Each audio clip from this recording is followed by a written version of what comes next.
Batting fourth and playing right field number 34, Billy Butler. Batting fifth and playing third base number 28, Anthony Pino. Batting sixth and playing shortstop number 11, Alex Ramirez. Batting seventh and playing first base number 42, Michael Anderson. Batting eighth and catching number 35, Rob Butler. And batting ninth, the designated hitter number 39, Connor Rokeman. On mound today for the Reds, number 21, Charlottesville. Rhode Island check coach is Rafael Serrano.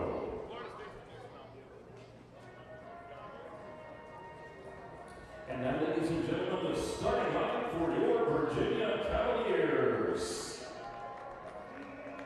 Leading off and playing shortstop number 6, Griffo Farrell. Batting second and playing center field number 2, Ethan O'Donnell. Batting third and playing third base number 22, Jake Geloff. Batting fourth and catching number 3, Kyle Tino. Batting fifth and playing right field number 8, Casey Sauke. Batting sixth and playing first base number 23, Ethan Anderson. Batting seventh and playing second base number 7, Henry Goddard. Batting eighth and playing left field number 34, Harrison Ditwick. Batting ninth, the designated hitter number 21, Colin Cup. On the mound today for your Cavaliers, number 28, Nick Parker. In his 20th season, the Cavaliers head coach is Brian O'Connor. He's assisted by Kevin McMullen, Drew Dickinson, and Matt Kirby.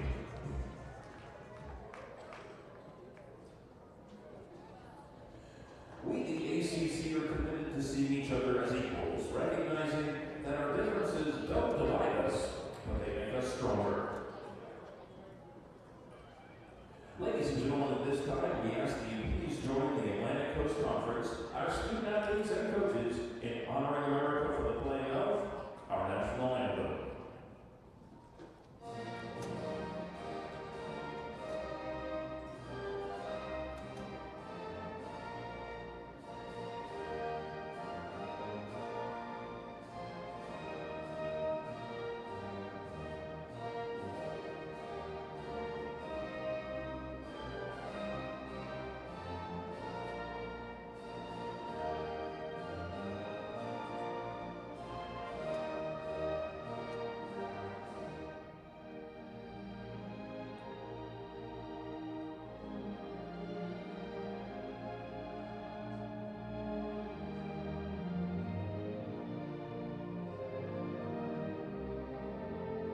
As we get set for a busy day of baseball from Davenport Field at Disharoon Park, Brian O'Connor's Hoos look to keep things rolling this weekend, welcoming to town the Rams from Rhode Island. Hi again, folks. Channing Poole here with you from Charlottesville, Virginia, on the grounds at the University of Virginia. A busy athletic grounds, that is, over the course of the day here in Charlottesville for what will be the 11th all-time matchup between the Hoos and the Rams, and in fact the 11th and 12th. A doubleheader in store this afternoon. Around the corner at Palmer Park, a full day of softball, and across the street at John Paul Jones Arena, Cavalier men's basketball. Again, it is a busy day in Central Virginia. Happy to have you tuned in for Virginia baseball this afternoon. The Cavaliers have broken the huddle and taken the field, and with that said, let's run through the batting order as constructed by Rhode Island's head coach Rafael Serrato, as the Rams entering play today with a record of 3-3 through their first couple of conference weekends, and Virginia again sitting at a perfect 8-0. For the visitors from Rhode Island, leading off and playing center field is Mark Coley. It'll be Eric Ginther in the 2 spot. He plays left field. Addison Kopak hits third. He is the second baseman. Billy Butler in right field will be the cleanup man, with Anthony DePino hitting 5th and playing third base. Alex Ramirez is the shortstop. He bats 6th. With Michael Anderson in the 7th spot, he plays first base. Doing the catching and batting 8th is Rob Butler, and Connor Grote-Johann makes his first career start. Grote-Johann is the designated hitter and a freshman with just 1 at-bat on the season so far. In the top third for Rhode Island goes Coley, Ginther, Kopak. Middle third is Butler, DePino, Ramirez. On the bottom third of Anderson, Butler, and Grote-Johann. All against the Cavaliers, Nick Parker, the grad transfer from Coastal Carolina, making his 3rd start as a Who, and Parker 2-0 so far with a 3.27 earned run average. 11 innings of work. He has struck out 16. He has yet to walk a batter. Opponents hitting .273 against him. 12 hits allowed over those 11 innings of work. And for Parker, coming off the start last Friday against Columbia, it'll be the 2nd consecutive week in which it is Parker and Edgington for games 1 and 2 of a doubleheader. As last weekend it was the Friday doubleheader and the doubleheader sweep of Columbia. Looking for more of the same here today against the visiting Rhode Island Rams. In that start against Columbia last Friday, Parker 6 innings. He allowed 1 run. It was earned on 6 hits, did not walk a batter, and struck out 6. He threw 92 pitches in getting his 2nd win of the season for Virginia already so far this year. In fact, all of the starters for Virginia so far in the season, Parker, Edgington, O'Connor, and if you go into the midweek early as well, they continue to dazzle. And so Parker and Edgington today will look to keep things rolling over the course of the doubleheader against Rhode Island. A team that finished 4th out of the 12 teams in the Atlantic 10 last season, going 14-10 in conference play. Again, off to a 3-3 start so far in 2023. Picked to finish 6th out of the 12 teams by the league's coaches entering this 2023 season. Coley, a right-handed batter, and redshirt senior to lead things off against the right-hander Parker. And his first pitch misses down and away. A fastball to get things started. We are underway at 12:03 this afternoon. 57 degrees under perfectly sunny skies. The weather storyline, once again, however, is the wind as Coley swings, fouls the next pitch back, and it's even up at 1 ball and 1 strike. Gusts that'll get up to 30 miles an hour today, and if it sounds familiar, it feels like just about every weekend that is part of the storyline. Baseballs have been flying out of this ballpark at a somewhat unusual rate this season, and perhaps that will continue with the windy conditions today. Next pitch from the right-hander Parker misses down and away. 2 balls and 1 strike to Mark Coley. 9 hits and 26 at-bats for Coley. And the 2-1 pitch swung on, popped up, foul back and out of play. 2 balls and 2 strikes. Redshirt senior plays center field for the Rams, hitting .346, does have a couple of homers, 5 runs batted in. And Coley, a guy with a lot of pop out of the leadoff spot, maybe a little more power than typically in the leadoff spot. He can run very well as well. The 2-2 pitch swung on and tapped foul at the plate. Spun into the dirt in that righty batter's box just beneath his feet. We'll do it again, 2 balls and 2 strikes. Parker, the York, Pennsylvania native, 6'1", 208-pound righty out of Dallastown area high school. Wears number 28 for Virginia. Checks that wristband just beneath the tan glove he's got in his left hand. A deep breath, and now the 2-2 pitch. Swung on and again spoiled foul at the plate. We'll do it again, 2 balls and 2 strikes. Virginia off to an 8-0 start to the season. The Wahoos, one of 9 unbeaten teams left in all of college baseball. One of 4 ACC teams without a loss so far this season. Parker again with the 2-2 pitch. And a check swing from Coley. Yes, he did. Home plate umpire Linus Baker doesn't need any help. The throw down to first from Kyle Teal to complete the strikeout on that pitch in the dirt. And there's 1 away. So fine way to start the ball game for Nick Parker. That off-speed pitch that dove down and out of the strike zone. And he gets Coley swinging. Again, 6 strikeouts over 6 innings last time out for Parker. Now faces the left-hand hitting Eric Ginther. And the pitch. There's a fastball over the outside edge for a strike, 0-1. Virginia's right-hander, Nick Parker, will face just 2 left-handed bats in the starting lineup. It's a very consistent batting order, at least it has been for Rafael Serrato so far this season. Changeup misses down and away, 1-1. They rotate a couple of guys into the catcher's spot and also mixing designated hitters over the course of their first 6 games. But 1 through 7 has been consistent. And 8 and 9 have really been consistent names, just almost alternating days. Next pitch misses down, 2 balls and a strike to Ginther. And so that means it is a righty-heavy lineup. And Ginther, one of just 2 left-handed bats in the order. Virginia, of course, a rotation of 3 right-handed pitchers, seemingly to their benefit in this matchup. Pitch fouled away on a changeup, and Ginther out in front. 2 balls, 1 strike to count. As he was guessing fastball in that hitter's count, but got something off speed from Nick Parker. 2 balls, 1 strike, 1 out, base is empty. Just underway in the top half of the first. And Parker back into the windup, the 2-1. Lifted foul left side and out of play. And the count even up at 2-2 is working off of that changeup. Parker goes to the fastball, and that 90-mile-an-hour fastball looking a lot faster off of the low 80s changeup.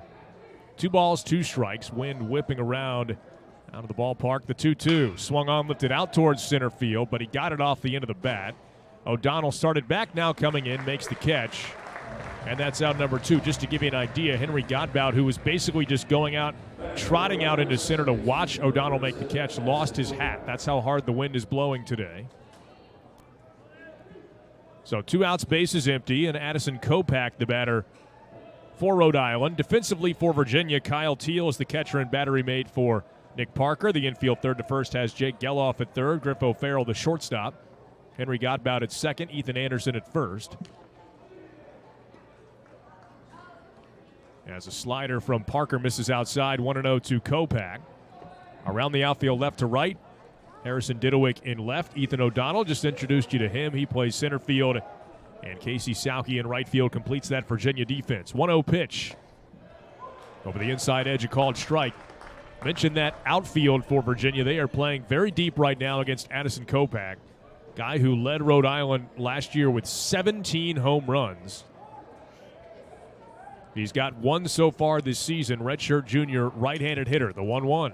Swung on, hit sharply towards center field. O'Donnell will go back, but he was already playing back. And right at the base of the track, he makes the catch, and that'll do it for Rhode Island in the top half of the first. A 1-2-3 frame for the Cavaliers' Nick Parker. And the Cavalier offense now set to go to work when we come back after 1/2 inning of scoreless play from Disharoon Park.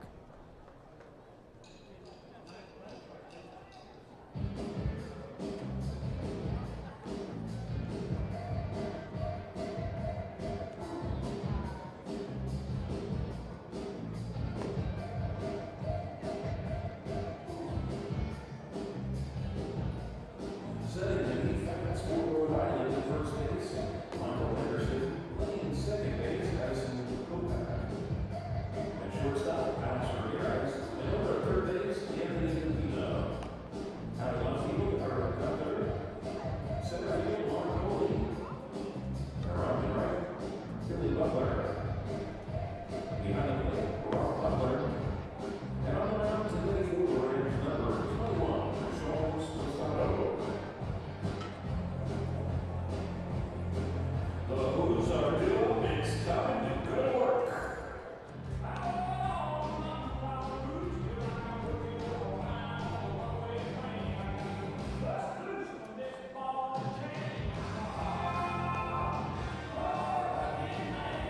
Well, you could argue Virginia's offense has come back to earth a little bit, but UVA entering this game today collectively still boasting the 4th best batting average as a team in the entire country. Let's look at the batting order this afternoon. Leading off and playing shortstop, Griff O'Farrell for game 1 of this doubleheader. Hitting second and in center field is Ethan O'Donnell. Jake Geloff, the third baseman, bats third, with Kyle Teal in the cleanup spot doing the catching. It'll be Casey Sauke hitting fifth. He plays right field. Ethan Anderson, the first baseman, hits sixth. Henry Godbout at second base will bat seventh. Harrison Didowick in the 8th spot plays left field, and the designated hitter today, Colin Tuft, will bat ninth for Virginia. Again, the top third goes O'Farrell, O'Donnell, Geloff. Middle third, Teal, Sauke, Anderson. And the bottom third of Godbout, Didowick, Tuft. That lineup all against the redshirt junior righty Sean Sposato for Rhode Island, as O'Farrell swings, bounces one over to the third baseman, DePino, who backhands right up against the line and fields successfully, but then throws it away over the first baseman's head. So it looked like it was going to be a routine bounce out to start the inning, but not the case. As a quick E5, DePino, after unleashing that throw, put his hands down on his knees, could not believe he had thrown it away, but that is the case, and so Virginia handed a gift to start this bottom half of the first of a scoreless game. See if the Hoos can capitalize. Now Ethan O'Donnell taking a fastball off the plate away. 1 ball, no strikes. As O'Farrell, again, chopping it. I mean, it was not too far that the third baseman, DePino, had to go. And as far as long throws go, sure, it was of the longer variety, but not anything unheard of. And he had all kinds of time to make the throw. He just airmailed it. Breaking ball misses high to O'Donnell. 2 balls, no strikes. Sean Sposato, redshirt junior right-hander out of Ashaway, Rhode Island, out of Cheraho High School. 6'1", 215-pound righty, wears number 21 for Rhode Island and misses away with a fastball. Quickly, 3 balls, no strikes to Ethan O'Donnell. And Griff O'Farrell already aboard at first. There's a fastball for a strike. So 3-1 the count now. O'Donnell at .355 for the season, 11 hits in 31 at-bats.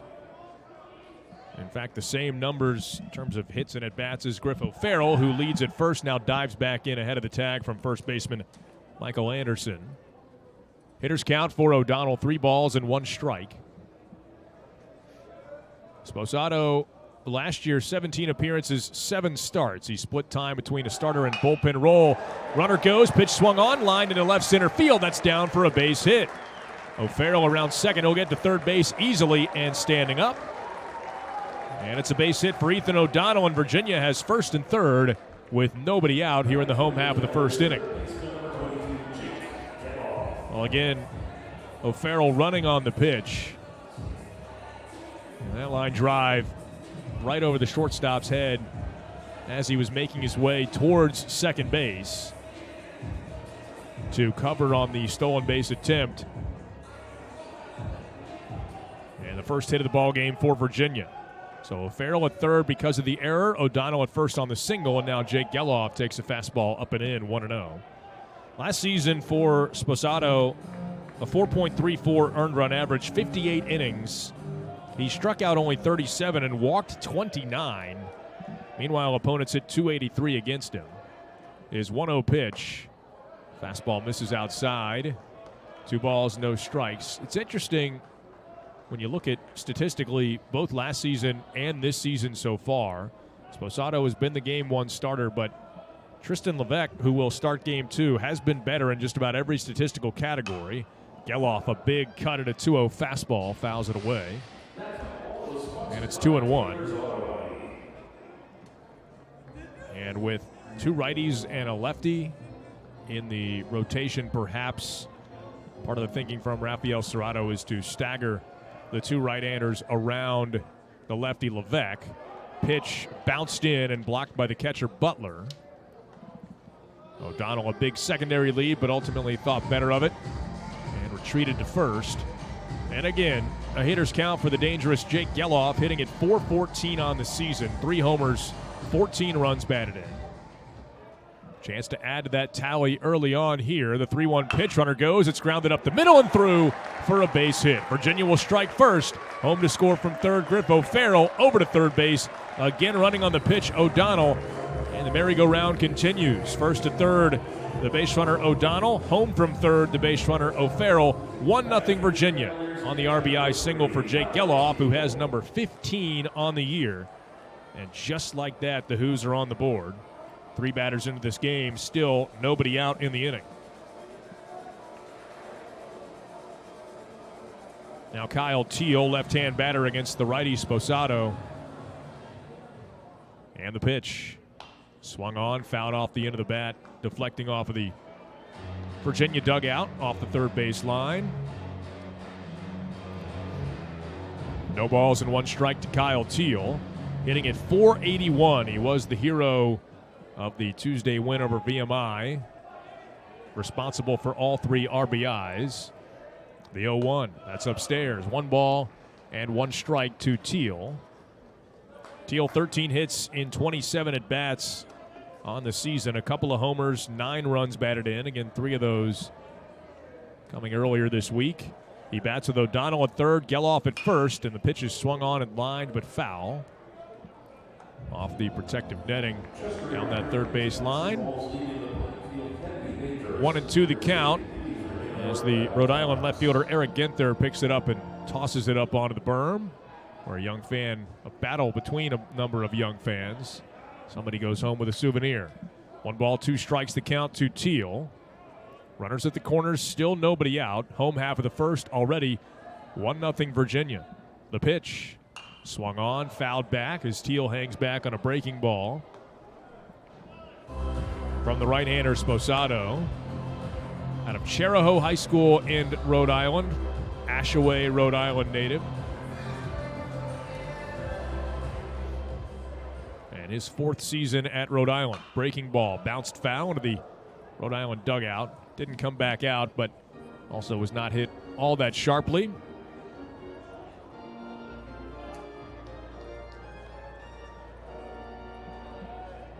We'll do it again, a ball and 2 strikes is Teal, making the right-hander Sposado work here in this first inning. Is 1-2 again. That's upstairs. 2 balls, 2 strikes. 88-mile-an-hour fastball, up and out of the zone. Borderline pitch, but it goes Teal's way.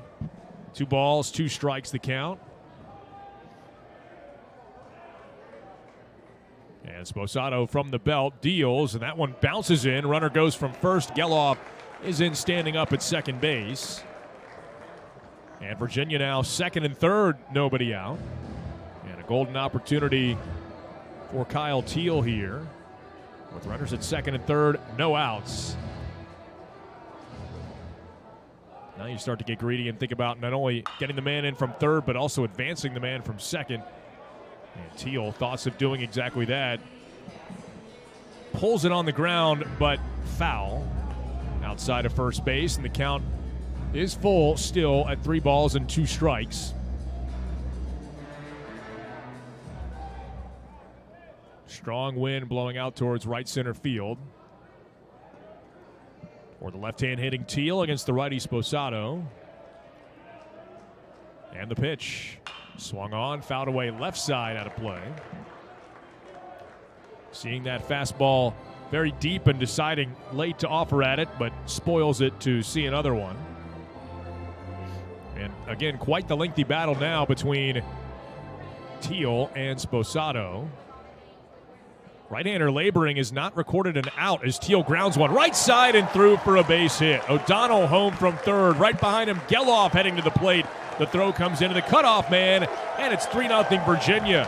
2 more RBIs for Kyle Teal, give him 11 for the season, and an early 3-0 Virginia lead with still nobody out here in the first.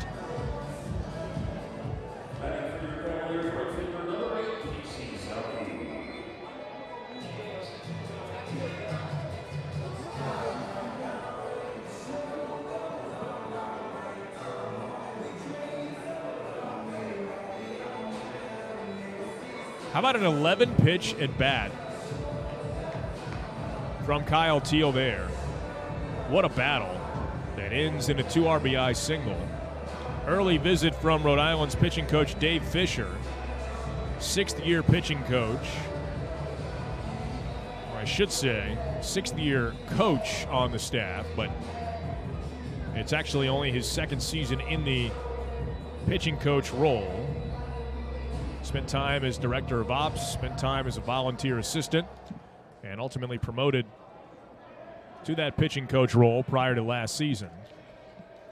Now Sauke, a swing and a miss at a first pitch breaking ball, and it's 0-1 as he went up looking to ambush Sposato, who again is now already at 23 pitches without having recorded an out in this game. Check on the runner at first, close play, but back in safely goes Kyle Teal.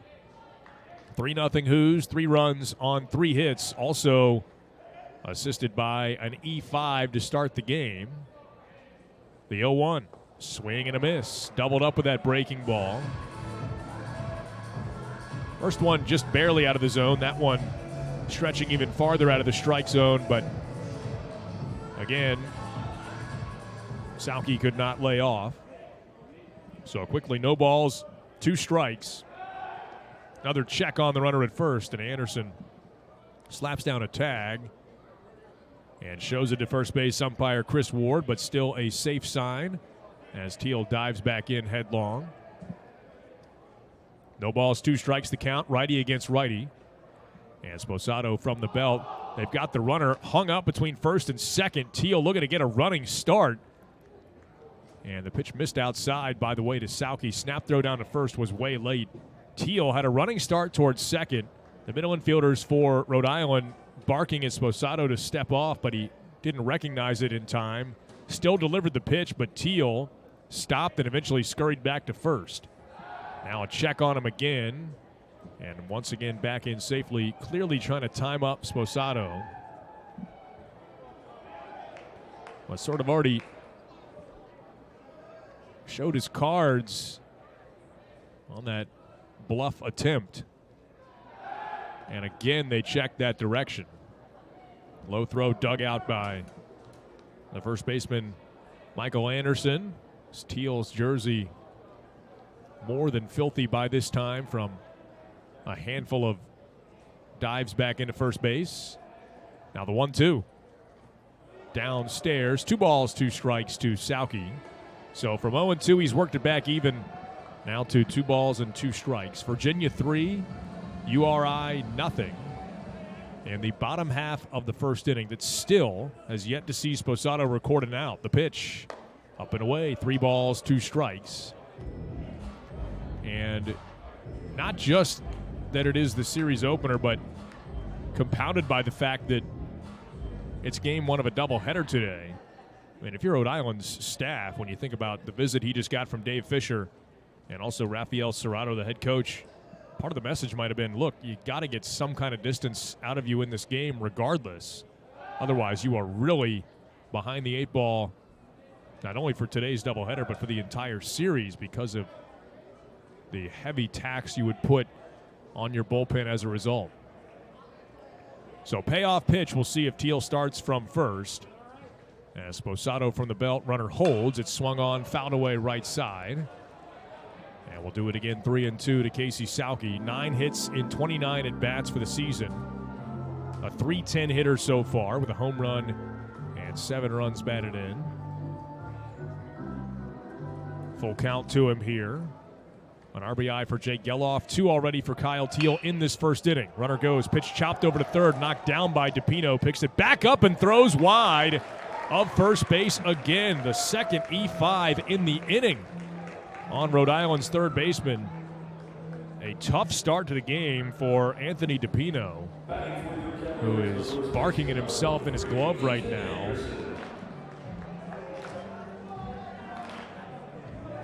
And again, not a ball hit overly sharply at the third baseman. And if he fields it cleanly, he's got all the time in the world to throw on to first. But after he dropped it on the initial attempt, then rushed the throw, which again compounded the error. He's fortunate that the first baseman, Michael Anderson, was able to come off the bag and keep the throw from getting away as Ethan Anderson fouls the first pitch away here.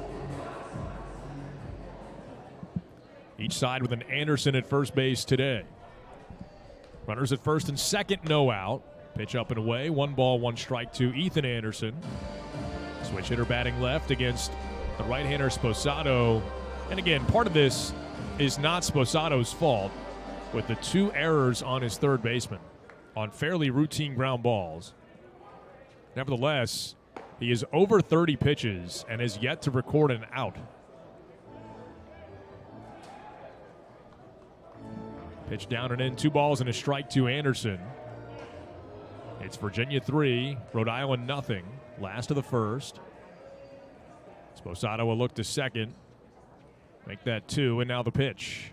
Grounded right side, fielded by Anderson to second. There's 1. Relay and a bluff from the shortstop Ramirez.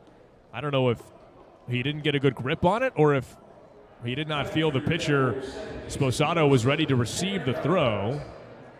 If he was a little late in getting to first, but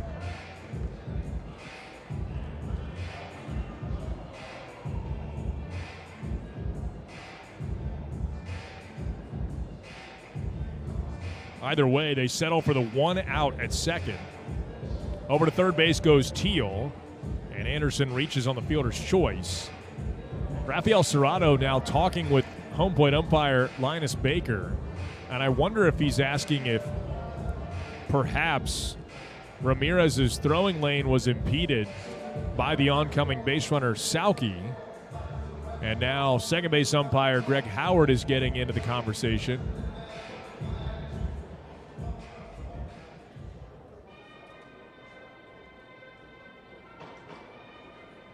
Seems to have been satisfied with whatever the exchange was. Now Henry Godbout will be the batter. And at pitch number 34, that is out number 1 for Sean Sposato.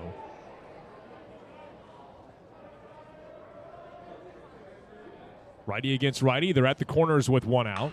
And Godbout chops it foul into his own dugout. 0-1 the count. Godbout, the 7th man to bat in the inning against Sposato. Again, Jake Geloff's RBI single opened the scoring as Griff O'Farrell scored. Kyle Teal tacked on 2 more with his RBI single. Godbout goes down to get a breaking ball, lifts it down the right field line and dunks in fair. Home from third, Teal. Over to third base goes Anderson. Godbout sliding in safely at second with an RBI double. Henry Godbout adds to the scoring. It's a 4-run inning for Virginia, with a chance for much more now. Still second and third, and only the 1 out. For Godbout, RBI number 10 on the season on his 3rd double of 2023.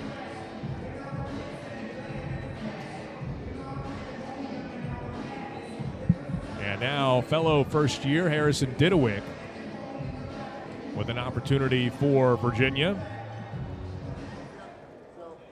4-0 Hoos, 4 runs, 4 hits in the inning as Didewick lines one back up the middle. It might have been slowed down by the pitcher as it almost looked like a changeup heading out of the second baseman. He has no play as he picks it up. Home from third is Anderson, and Godbout over to third base. Make it 5-0 Virginia now on the RBI single for Harrison Didewick.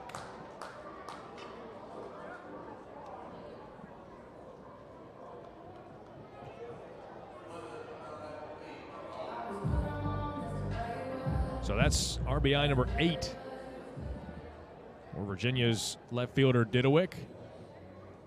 And a swing and a miss by Colin Tuft at a breaking ball from Sposato. And it's 0-1 as Tuft, the 9th man to bat in the inning. And still 1 out.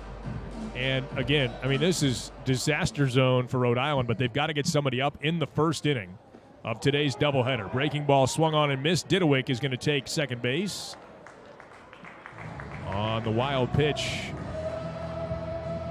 from Sposato. Although it induced a swing from Colin Tuft.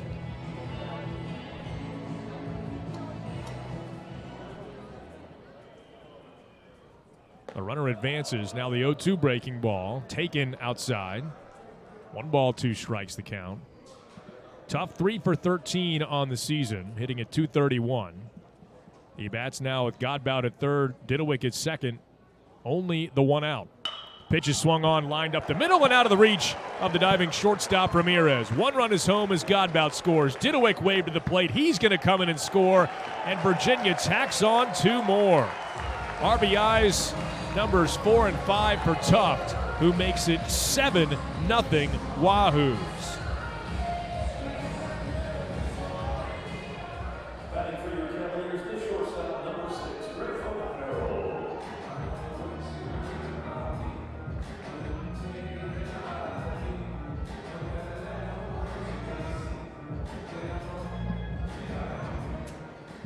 So now, Griff O'Farrell going to bat for the second time in the inning in this home half of the first. Breaking ball down and away, 1 ball, no strikes. And for Sposato, talk about a labor in this first inning. Next one swung on, skied to center, and Coley reaching up to make the catch for out number 2. And back to first base goes Tuft.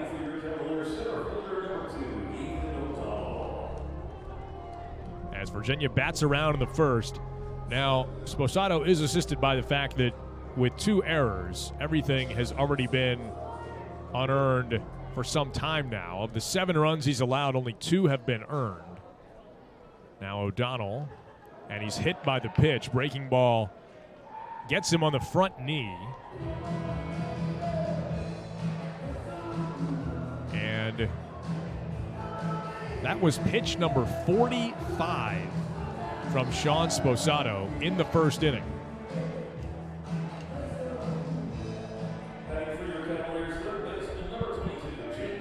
Now Jake Geloff. You know, most minor league organizations have a hard, fast rule. If a guy throws 40 pitches, it is a hard stop no matter what. Geloff takes a fastball up and in, and they get him out of the game if he throws 40 pitches in a single inning. And now number 46 in the frame from Sposato misses up and in. 1 ball, no strikes. Geloff attacking the next one, fouls it back, 1-1. 7 runs, 6 hits for Virginia, who have also been helped out by 2 errors on third baseman Anthony DePino. And still 2 on with 2 out. A chance for more with Jake Geloff at the plate.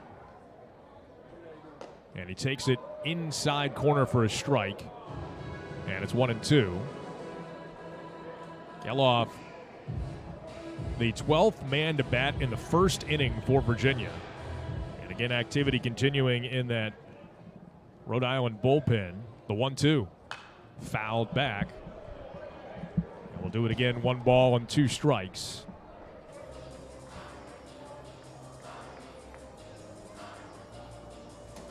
And it is right-hander Brandon Shue, the man throwing down to the right field corner. First man up for Rhode Island. 1-2. Swung on, fouled away towards that bullpen. And back onto the concourse of the right field line. 1-2 the count. Still to Jake Geloff. His RBI single started the scoring some 9 batters ago. 1-2 pitch. Swung on, popped up, foul back, and out of play. Towards a train running behind the ballpark. So we'll do it again, 1-2. Nightmare of an inning for Sean Sposato, still working as he approaches 50 pitches in the game. The pitch down and away. 2 balls and 2 strikes, and in fact he has now thrown 50 pitches in this game in the first inning. Colin Tuft at second base after a single. O'Donnell at first. He was hit by a pitch. Geloff hits one on 2 hops to the shortstop as Ramirez fields and throws on to second for the force out there. It goes 6-4 and mercifully ends the inning for Sean Sposato, who throws more than 50 pitches in the first inning. Virginia sends 12 men to the plate, and after 1 complete, it's Virginia 7, Rhode Island nothing.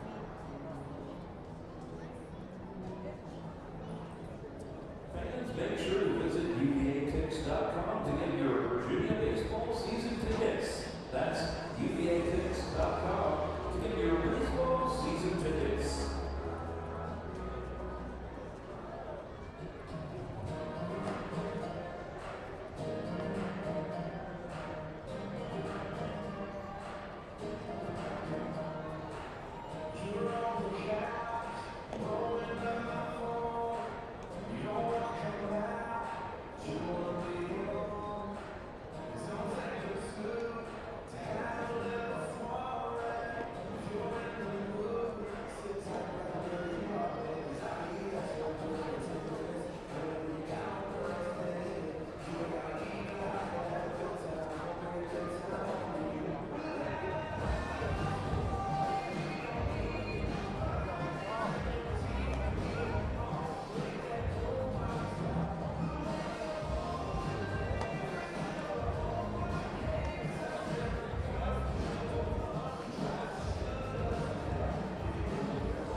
You talk about the importance of a shutdown inning after the offensive side gives you a crooked number of run support. Well, for Nick Parker right now, we'll see what he can do as the pitch lined but foul by Billy Butler to start the second inning. After his offense just put up 7 runs on 6 hits in the first. And Parker, who faced the minimum 3 batters in the first, now to face Butler, DePino, and Ramirez for Rhode Island. 7-0 Virginia in the second. The 0-1. Slider for a strike, 0-2. On the redshirt senior right fielder Billy Butler. 9 hits in 23 at-bats. And the 0-2. Popped up, foul back and out of play.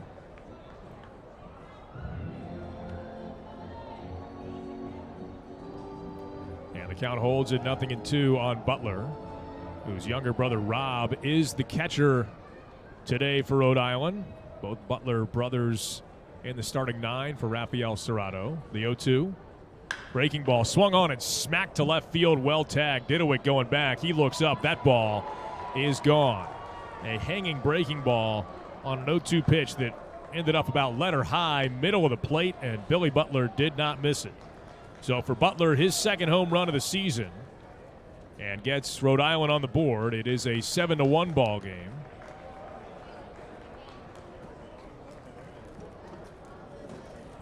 And the wind might have helped make that one a little bit farther distance from home plate, but that ball was getting out of just about any ballpark. And now Anthony DePino, sophomore third baseman, swing and a miss at the first pitch from Parker, 0-1.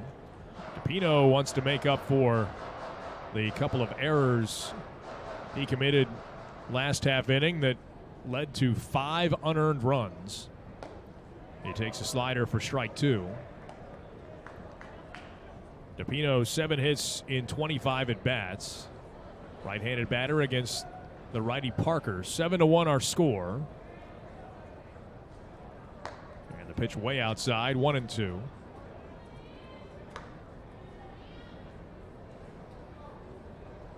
Butler at 103 off the bat. That ball was well tagged and cleared the sort of half section of the clubhouse, or the left field bleacher seats, I should say. The last section before the clubhouse seating.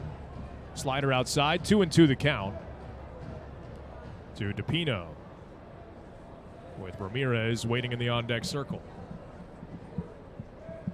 Now the 0-2. Skipped it in, 3 balls and 2 strikes. Now Virginia again, just a monster of an inning offensively. 7 runs on 6 hits and sent 12 men to the plate. The home run from Butler, somewhat of an answer, and here's a swing and a miss. Talk about an answer. Nick Parker has exactly that. as he bounces back to get the next man, DePino, swinging for his second strikeout of the ball game.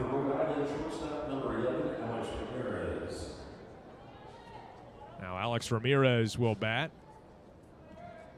The redshirt junior shortstop, 5 for 20 to start the season. And left-hand hitter against the righty. And the pitch swung on, hit off the end of the bat towards center field, but settles in for a base hit. So the second hit of the game for Rhode Island. And it is a one-out single for Alex Ramirez. And that'll get Michael Anderson. Well, the most proven hitter in this Rhode Island lineup is easily Addison Kopak, first team all A-10 selection last year, who led the club with 17 homers and 60 RBIs. But the hottest bat going right now is probably this man, Michael Anderson, the twice over reigning A-10 Rookie of the Week for the first 2 weeks of his career, and he smacks one towards left center field. Didowick's going to have to play that on a hop. It's a base hit for Anderson. Up to second goes Ramirez. Didn't even have time to talk about all that he had accomplished at the plate as he lines a fastball into left field. Last weekend, 6 for 9 with 3 homers and 6 RBIs. The weekend prior, 5 for 11 with 4 doubles, 4 RBIs. And for both weekends was named the Atlantic 10 Rookie of the Week.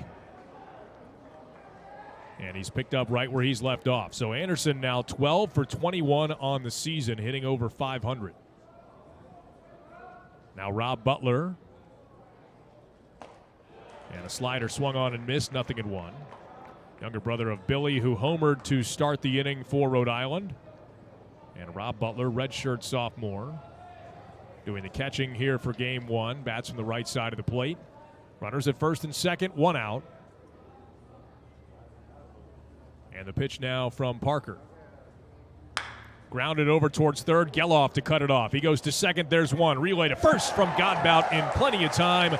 Around the horn, 5-4-3 on the inning-ending double play. Rhode Island does get on the board on the solo homer from Billy Butler, but a good job from Parker to answer back after that. After 1 1/2 innings of play, it's Virginia 7, Rhode Island 1.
with Virginia in front by a 7-1 score.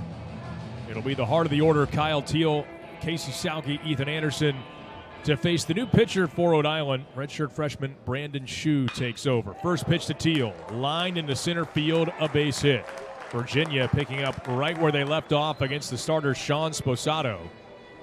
And that is Virginia's 7th hit already today, as the very first pitch that Shue delivers is lined almost right back from whence it came.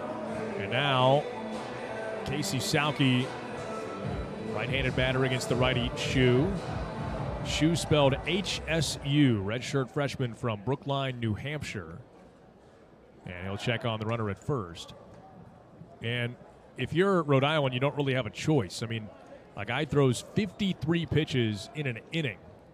That is an almost unheard of labor for one inning. And as a result, Sean Sposato's day is done after just the one frame. Breaking ball bounces in. 1 ball, no strikes to Casey Sauke. Again, 53 pitches over 1 inning. He allows 7 runs, only 2 were earned on 6 hits. He neither struck out a batter nor walked a batter. Fastball inside, 2-0 to Sauke. He did hit 1 batter, and again faced 12 Virginia hitters in the 1 inning. Home half of the second here, and Casey Sauke reached on an error his first time up. He lines one out towards right center field. On the run, Coley leaping up, it's over his head, and one hops off of the wall. Stopping for a moment to make sure it was going to get down was Teal.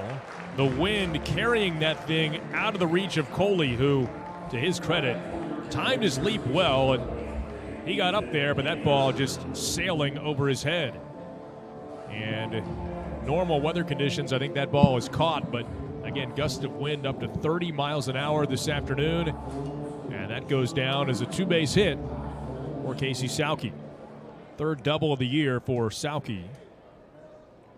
And here comes Virginia again, 2nd and 3rd, nobody out. And Anderson takes it down and in, 1 ball, no strikes. Virginia 7, Rhode Island 1 already. Anderson switch hitter batting left. Shue delivers. And chopped foul into the Rhode Island dugout, 1-1. Shue made his collegiate debut on February 19th at Sam Houston State. He worked 2/3 of a scoreless inning. 5'9", 167-pound right-hander. The 1-1. Breaking ball way high. 2 balls, 1 strike. Redshirt freshman, did not see any game action last year. And then spent the summer with the Nashua Silver Knights in the Futures Collegiate Baseball League. 2nd and 3rd, nobody out. Anderson takes the off-speed pitch high. 3 balls and 1 strike.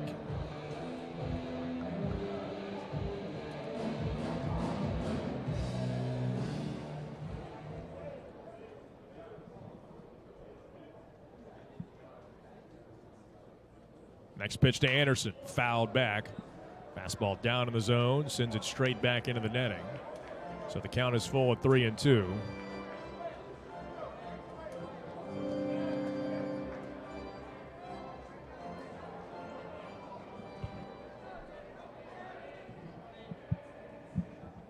So payoff pitch now to Ethan Anderson. 2nd and 3rd, nobody out. And he lines it foul down the left field line and out of play. Slicing off into the trees just beyond the concourse. Virginia 7, Rhode Island 1. Last of the 2nd inning, as Virginia has already pounded out 8 hits. And we are in the home half of the 2nd. Breaking ball down, that's ball 4, and Anderson will reach on the base on balls. So now bases loaded, nobody out, and the bullpen is hot once again for Rhode Island. And again, they are going to have to dig exceedingly deep today, considering this is game 1 of a doubleheader. We are in the 2nd inning, and they're already into the bullpen.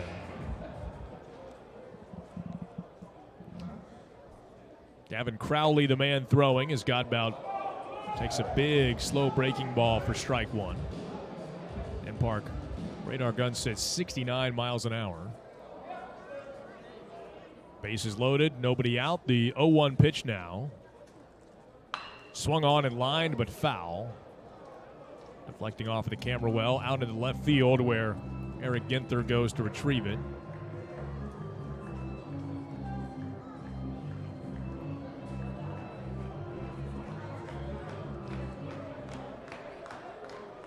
At third base, Teal, Sauke at second, Anderson at first. And the 0-2 now to Henry Godbout. Grounded up the middle, might be two. Second baseman flips on to the shortstop. Ramirez. His relay to first is in time for the double play. So Teal scores from third, but no RBI for Godbout, who bounces into the 4-6-3. Kopak, the second baseman, had to go down to his knees to corral it, but able to unleash quickly and accurately to the shortstop covering. Over to third base goes Sauke, and all of a sudden it's a man at third, 2 outs. And the inning a little bit more contained for the right-hander Shu, whose first pitch is fouled away by Harrison Didowick, 0-1. Virginia 8, Rhode Island 1 in the second.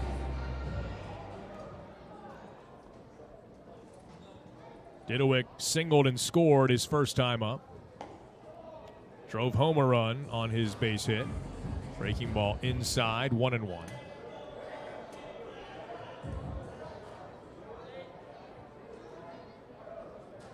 8 runs, 8 hits already for Virginia. Last of the second inning. The 1-1 from the right-hander Brandon Shu. Fastball fouled away.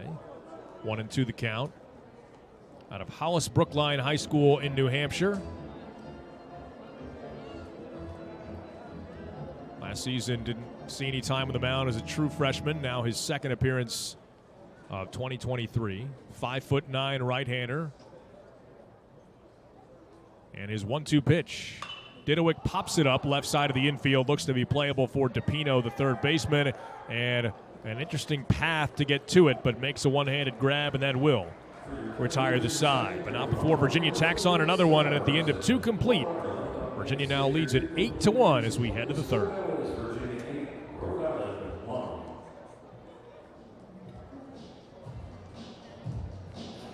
The 2023 UVA baseball season is presented by Battlefield Automotive Group. Don't drop the ball in overpay. Visit Battlefield Automotive today. Our fans, turn your attention to the vision for Who Am I? Presented by UVA Health. I played 14 seasons in the major leagues. I was on the 1996 ACC championship team. Derek Jeter has 1 more World Series ring than I do. Which historic Virginia baseball player could this be? Stay tuned to find out at the end of the third inning.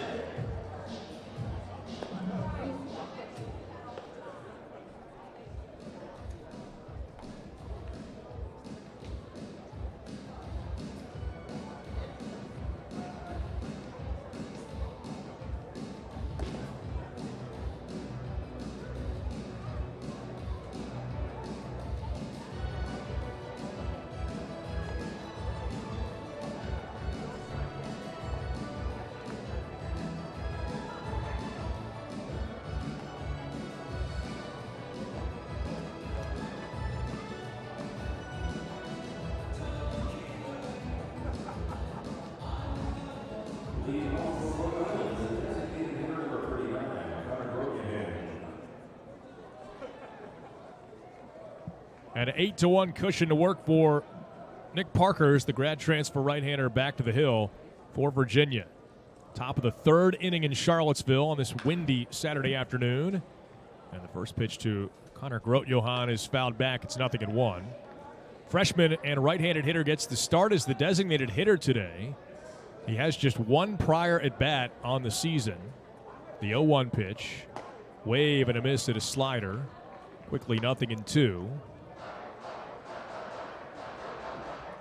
Tall right-handed batter out of Stockholm, New Jersey. At 6'5". He takes the pitch outside, 1-2. A two-way guy for Rhode Island. Grote Johann has also made one relief appearance on the mound this season in addition to the one prior at bat. But his first start here today, reaches for it, taps it off the end of the bat down the right field line. It's a fair ball on one hop, fielded by Sauke. Almost wonder if the wind brought that back fair. I mean, he just lunged for it, stuck the bat head out, and dunks it into right field. To Grote Johann's credit, decent job of protecting with 2 strikes against him, and that is the first career hit for the freshman Connor Grote Johann. And now back to the top of the order and Mark Coley. Virginia 8, Rhode Island 1. And Parker back to the stretch. The pitch. Swing and a miss. Good slider to Coley. And it's 0-1. Struck out swinging his first time up, did the Rhode Island center fielder. Runner at first base, nobody out. Top of the third. And Parker from the belt deals. A little bit high with a fastball, 1-1. Nick Parker making his 43rd collegiate start here today and his 52nd appearance overall. With the 2 innings today, he has now logged 232 innings in his career. Check on the runner at first, diving back in goes Grote Johann. 49 appearances during his time at Coastal Carolina, including 40 starts for the Chanticleers.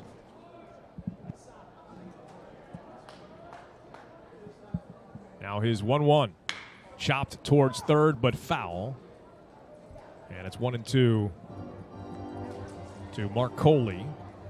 Parker, who has filled up the strike zone consistently, getting stretched out a bit over the last couple of starts. 82 pitches opening weekend against Ohio down in Wilmington.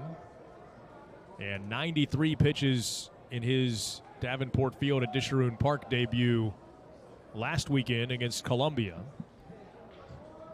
See if he pushes the envelope on the century mark here today. The right-hander's 1-2 pitch now to Coley. Swing and a foul tip caught by Kyle Teal, and Coley is down on strikes. Looks like Parker went right on right changeup that time, and he's got his 3rd strikeout of the afternoon. Indeed he did, and that's a quality pitch from Parker, running down and in on the right-handed bat. And Coley swung over top of it. Again, 3 strikeouts for Parker. And Parker has now eclipsed 200 strikeouts for his career. 182 combined during his time at Coastal Carolina. He's now at 201 for his career. There's a called strike over the outside corner, with now 19 on the season here in Virginia. Ginther, the batter, flied to center field his first time up. Runner at first base, 1 out. And Parker's 0-1 pitch just missed the outside corner. 1-1.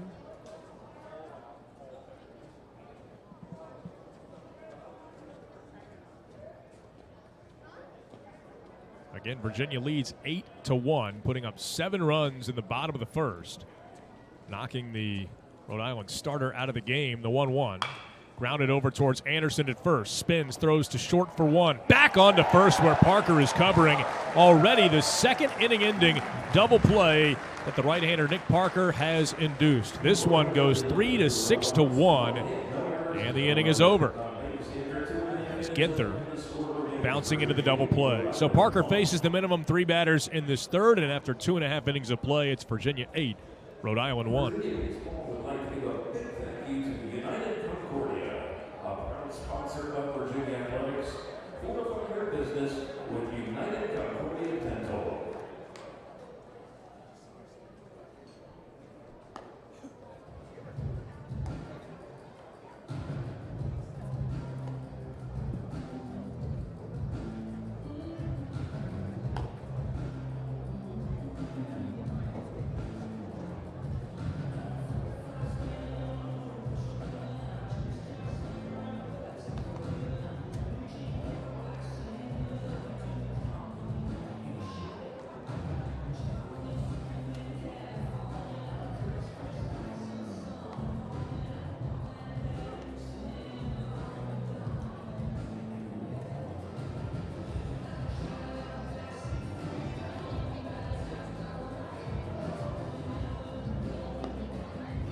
9-1-2 for Virginia against the right-hander Brandon Shue, who remains on out of the Rhode Island bullpen.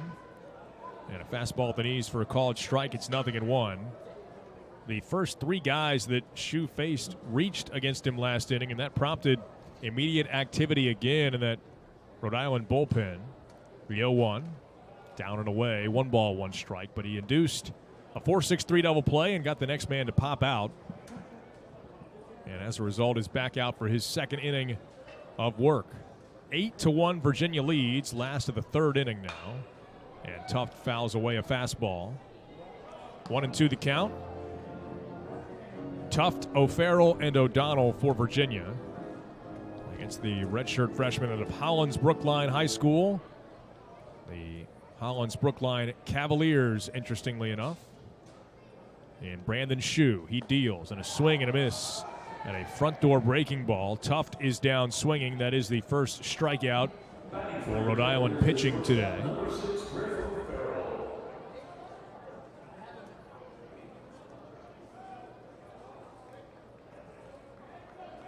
Now the top of the order, and Griff O'Farrell. Already his third trip to the plate in as many innings. And the pitch. Swung on, hit sharply, and a nice stop by the shortstop, Ramirez. That ball scalded on one hop, down to one knee. Ramirez to field it, ranging up the middle. Throws out his counterpart 6-3. That is a nice play defensively. 95 miles an hour off the bat. O'Farrell squared it up nicely, but nothing to show for it. And it's 2 up, 2 down to start the inning. As now Ethan O'Donnell is the batter. And the pitch shows bunt, pulls it back. OU, Rhode Island's defense. Rob Butler is the catcher and battery mate for now Brandon Shue, replacing starter Sean Sposato. Infield third to first of Anthony DePino at third. Alex Ramirez the shortstop. Addison Koplak plays second base, and Michael Anderson at first. Pitch outside to O'Donnell, 2-0. Outfield left to right of Eric Ginther in left. Mark Coley in center field. Billy Butler, no relation to the former Royals infielder, and he is in right field to complete the defense. Fastball down and away, 3 balls, no strikes.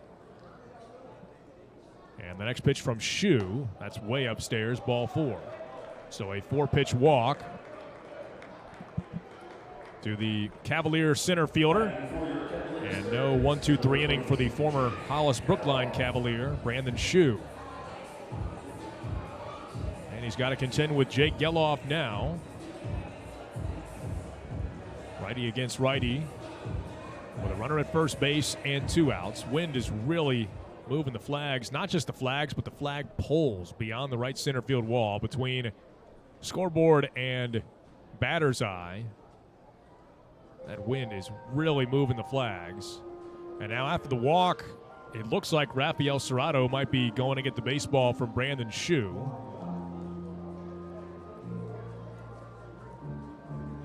As Serrato must have signaled right as he came out of the dugout, because first base umpire Chris Ward, he was like me. He was going, well, there's no signal yet, although there was a guy running in from the bullpen, and Chris Ward was about ready to stop him, and then somebody from the Rhode Island dugout said, it's okay. He signaled the second he stepped out of the dugout. I guess that's his move. So a pitching change here at Disharoon Park with runner at first base and 2 outs. We'll tell you about the new man to face Jake Geloff when we come back. 8-1 Virginia in the last of the third.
Gavin Crowley is the next man up for Rhode Island today. He'll face Jake Geloff with 2 outs and a man at first. 8-1 Virginia in the home half of the third.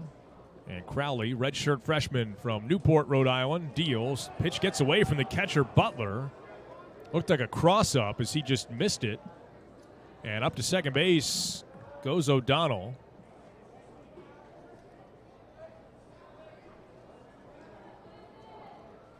And that ball did not bounce in. It just looked like Butler and Crowley were not on the same page. And now a man in scoring position for Jake with 2 outs. And the pitch.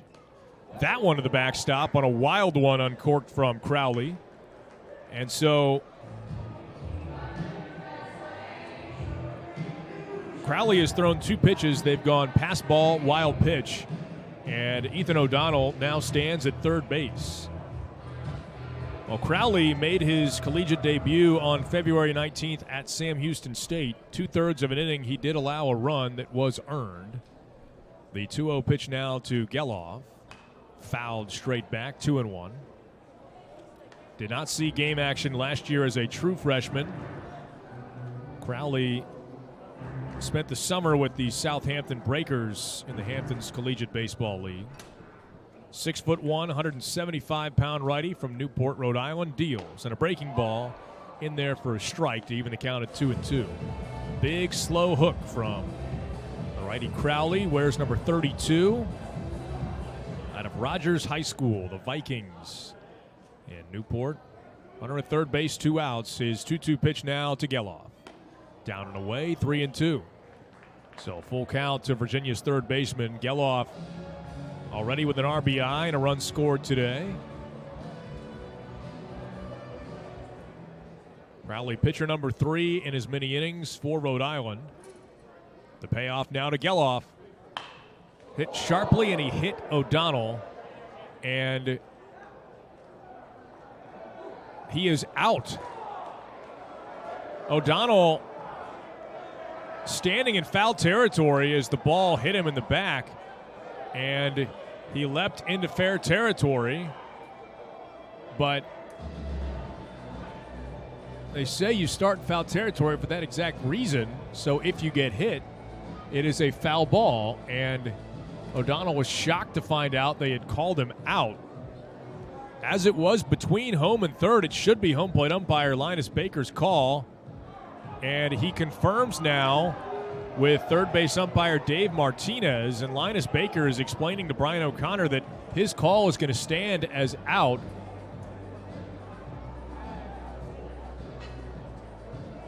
And O'Donnell and Coach Mack are standing in disbelief. At third base, now the umpiring crew is going to come together, all 4 of them. And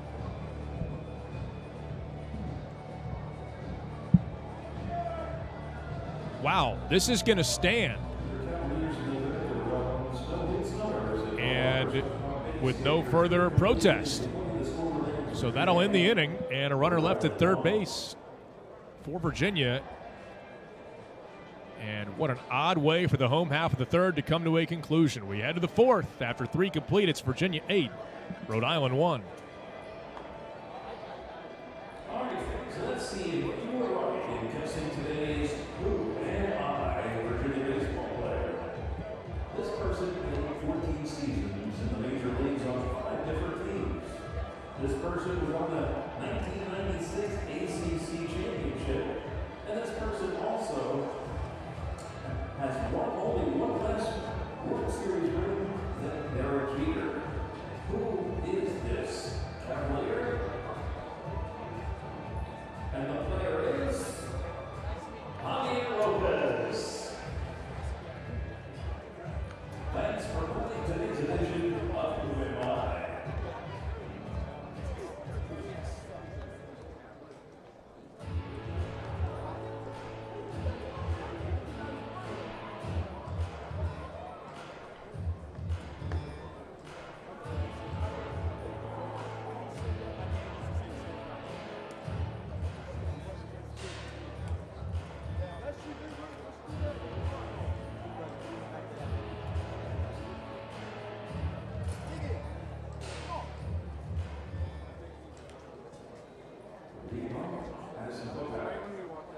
Nick Parker back to the hill for Virginia as we head to the fourth, and Parker to face Kopak, Butler, and DePino.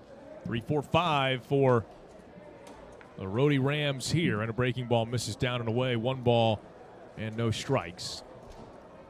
For Virginia, it has been 8 runs on 8 hits, no errors, 3 runners left on base. To Rhode Island's 1 run on 4 hits, 2 errors. And for Rhode Island in this game, 1 runner left on base. Pitch inside to Kopak, 2 balls, no strikes.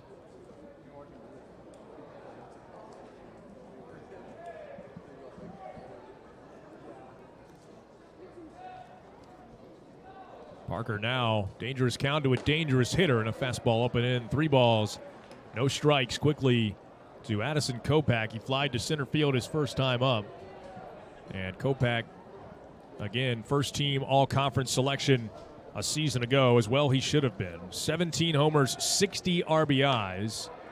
And he takes the pitch upstairs.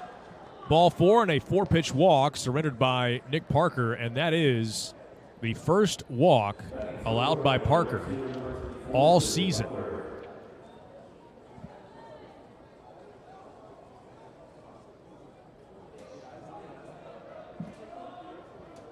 So Parker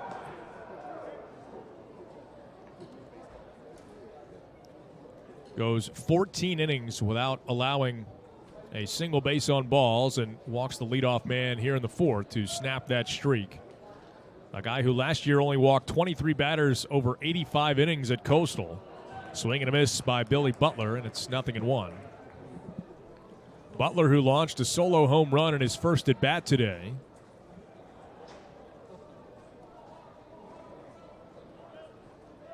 Clearing the left center field wall and the bleachers. The 0-1. Outside, 1 ball, 1 strike. And Butler does have home run power. His second home run of the season for the redshirt senior from Foster, Rhode Island. Parker checks on the runner at first. Diving back in goes Kopak. Interesting 2022. Interesting, probably not the word Butler would use for it. He had 1 at-bat in the season, and he homered, but he only played 1 inning all season. As Parker, again at the belt, his 1-1 pitch now. Swing and a miss on a slider. It's 1-2. On February 18th of last year, opening weekend at William & Mary, he started the game, and in the top of the first, he hit a solo home run. Then in the bottom of the first, he suffered a season-ending shoulder injury diving after a ball in the outfield and unable to play the rest of the season. So his offensive stat line was essentially perfect, a home run in his only at-bat, but only able to play 1 inning opening weekend the entire 2022.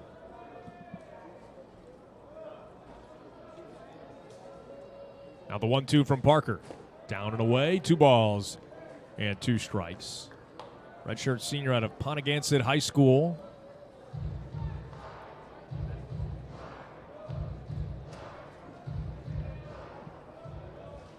Really has battled injuries over the course of his career, not just that injury on the diving attempt last year. Parker again keeping a close eye on Kopak, who did steal 7 bases in 9 attempts last year. 1 of 1 so far this season. Not an overly aggressive Rhode Island team. They have attempted 4 stolen bases on the season. Kopak has 1 of them. 2-2, swing and a miss. Strike 3. Parker gets his man with a slider. And that is strikeout number 4 for Nick Parker. Now Anthony DePino for the Rams.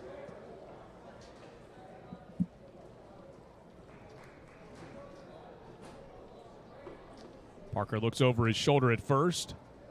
8-1 Hoos here in the fourth, and another check on Kopak. Anderson not going to bother putting a tag down this time.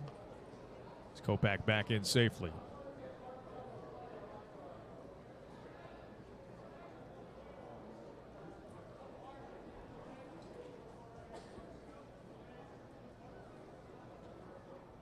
Now the pitch to DePino. Over the outside edge, called a strike on a fastball from Parker, 0-1. DePino, strikeout victim, his first time up. Sophomore from Madison, Connecticut. Was a freshman All-American last year. 16 home runs to set a Rhode Island freshman record last year. 0-1 off the outside edge, 1-1. Out of Daniel Hand High School in Connecticut. Also named the Atlantic 10's all-rookie team. An obvious selection with those 16 homers. 39 runs batted in over the 49 games in which he played. 1-1 pitch. Off the plate away, 2 balls and 1 strike.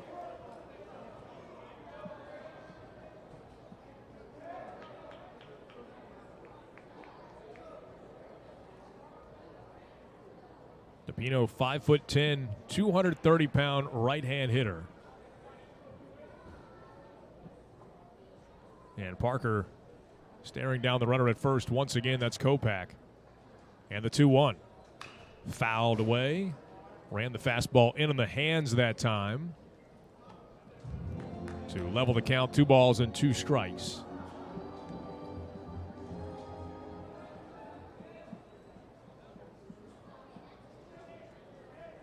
One out runner at first base. Kopak, he walked to start the inning on the first walk allowed this year by Nick Parker. Next pitch, swing and a miss. He got him on strikes and back-to-back Ks for Nick Parker. Give him 5 in the game now as DePino down swinging for the second time today.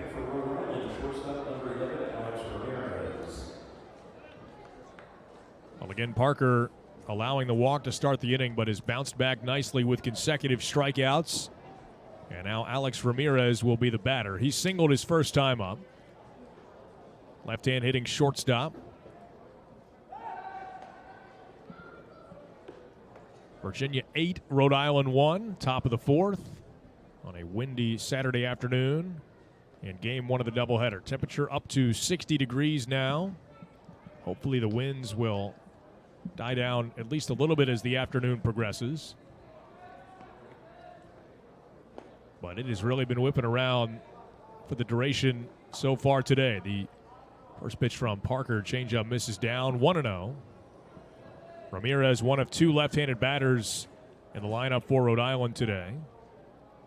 Out of Central High School in Providence. Check on the runner at first, closer that time, but Kopak again back in safely. Parker is wearing him out over at first base.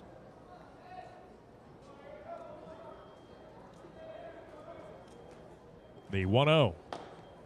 Over the outside edge, a called strike, 1-1. To Ramirez, who played in all but one of Rhode Island's 55 games last year. A .289 hitter. His redshirt sophomore season. Everyday shortstop for the Rams. The 1-1 from Parker. Swing and a miss. Good breaking ball that time. Parker has used that sparingly today. It's been primarily fastball changeup or fastball slider, but that true breaking ball, I've really not seen it so far. 1-2. Tried to double up with it, but missed downstairs. 2-2. Not a bad idea. Tumbling down beneath the strike zone. 2 balls, 2 strikes to Ramirez. Runner at first base, 2 outs. We'll see if Rhode Island thinks about starting Kopak from first now. Parker looks that direction. Now to the set at the belt. Righty deals. And he missed high with a fastball. 3 balls, 2 strikes with 2 outs. Ethan Anderson letting Nick Parker know he's going to play behind the runner at first. And Kopak will be off with the pitch. See if Anderson can get Virginia out of this top of the 4th inning. Cavaliers in front 8-1. Runner goes. The payoff pitch is downstairs, ball 4. Second walk of the inning and game for Nick Parker. I'll tell you what, after drawing that walk, Alex Ramirez was unusually fired up. But Maybe that's just his MO. Now Michael Anderson, the batter. He turned and gave a nice roar into his own dugout. Maybe just to keep the spirit of the team alive. I mean, it's got to be tough to dig deep and keep the intensity high after allowing 7 runs in the first inning, as Rhode Island did. Now a visit to the mound from pitching coach Drew Dickinson. We'll take a look at the ACC scoreboard. Obviously, a lot of series getting underway yesterday as our opener canceled by the rain that kept on coming throughout the entirety of Friday, from really mid-morning on through the evening. Downright pouring at times. Final from the Shriners Children's College Classic in Houston. How about 14th ranked Louisville all over 15th ranked Texas A&M, 14-5 yesterday. Michael Anderson, dangerous hitter, and he takes a slider for strike 1. Again, twice over the reigning A-10 Rookie of the Week. And Anderson singled in the first pitch he saw in his first at-bat. Now he bats first and second, 2 outs. And Parker's 0-1 pitch, down and away, 1-1. Today, Louisville will have 10th ranked TCU. A 4:05 start in Houston.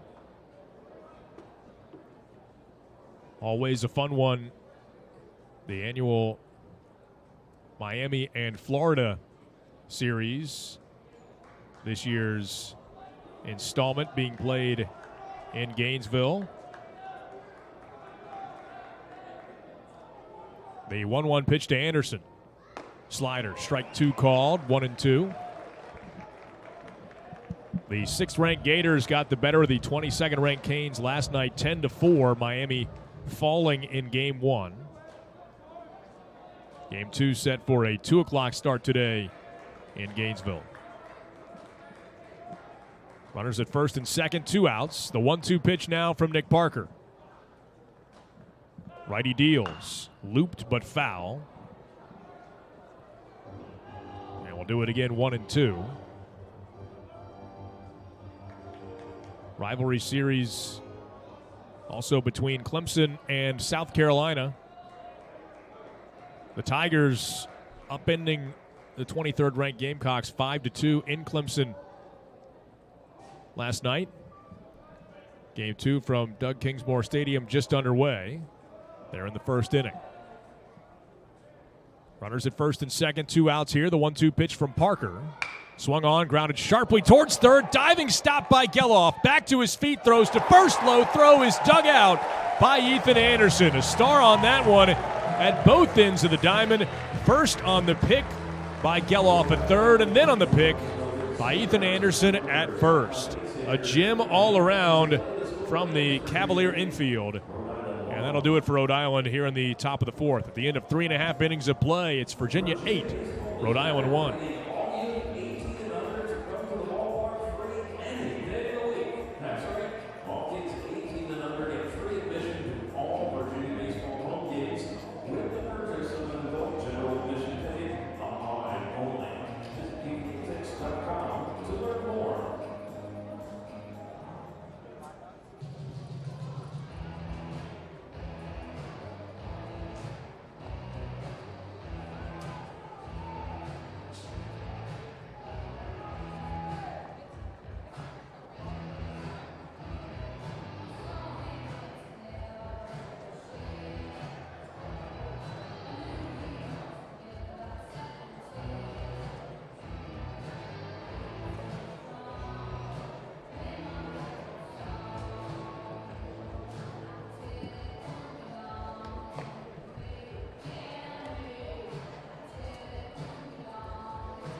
So Gavin Crowley returns to the mound for Rhode Island as we head to the home half of the fourth. Kyle Teal to lead things off and fouls the first pitch back into the netting. 0-1. It's Virginia 8, Rhode Island 1 in this opener of the series, getting going a day later than anticipated after yesterday washed away. And Virginia with an emphatic opening to this game with the 7 runs on 6 hits in the first. Cut and a miss at the next one from Teal. And it's 0-2. Crowley, who got the final out of the third, remaining on. And the pitch up and away. So 1 ball, 2 strikes to Teal. In fact, Jake Geloff, the lone man that he faced, retired his man and also helped Brandon Shue, who had been responsible for the runner at third base. Next one to Teal, again missing, up and away.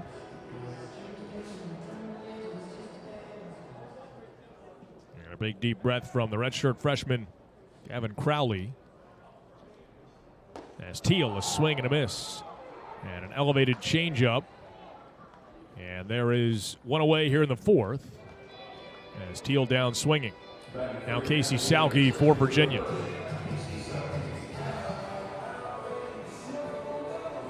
Salke 1 for 2 so far today. If Virginia can get a little more separation in these middle innings, perhaps an opportunity to get some guys off their feet. A little bit of a rest going into the second game of the doubleheader. Otherwise, a long afternoon for a lot of the regulars. 1-0 pitch now, righty against righty. Salke takes a called strike over the inside corner. Crowley again, his second career appearance for Rhode Island. Former Rogers High School Viking. Deals a 1-1 pitch inside, 2 balls and a strike. He was a 2-sport athlete in high school, also played basketball for the Rogers Vikings. And the 6'1" right-hander to the set, even with the bases empty here, deals. Breaking ball trying to feel its way over the inside corner, missed inside, 3-1. With Ethan Anderson waiting on deck for Virginia. So hitters count for Salke. And the pitch swung on and sky to left center field. Ranging over is Coley, now drifting back as the wind gives it a little extra push and carries Coley onto the warning track. But that is out number 2 as Salke is retired. Batting for the Cavaliers, first base number 23, Ethan Anderson. Now Ethan Anderson.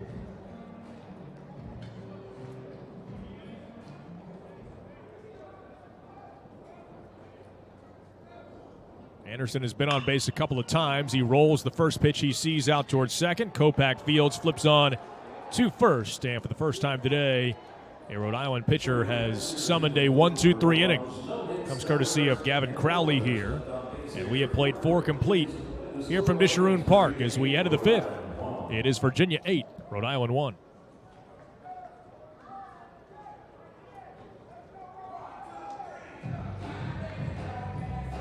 It's time for the Papa John's Papa delivery of the game. The delivery of the game is presented by your locally owned Papa John's. So locations serving right here at Disharoon Park. Today's Papa John's delivery of the game is taking place in section 113, row L. That's section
Game has settled down a little bit from Virginia's 7-run first inning. Still 8-1 who's in front, but we go to the 5th now.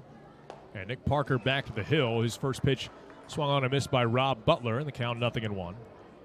8-9-1 for Rhode Island, but Butler, Grote Johann, and then Coley.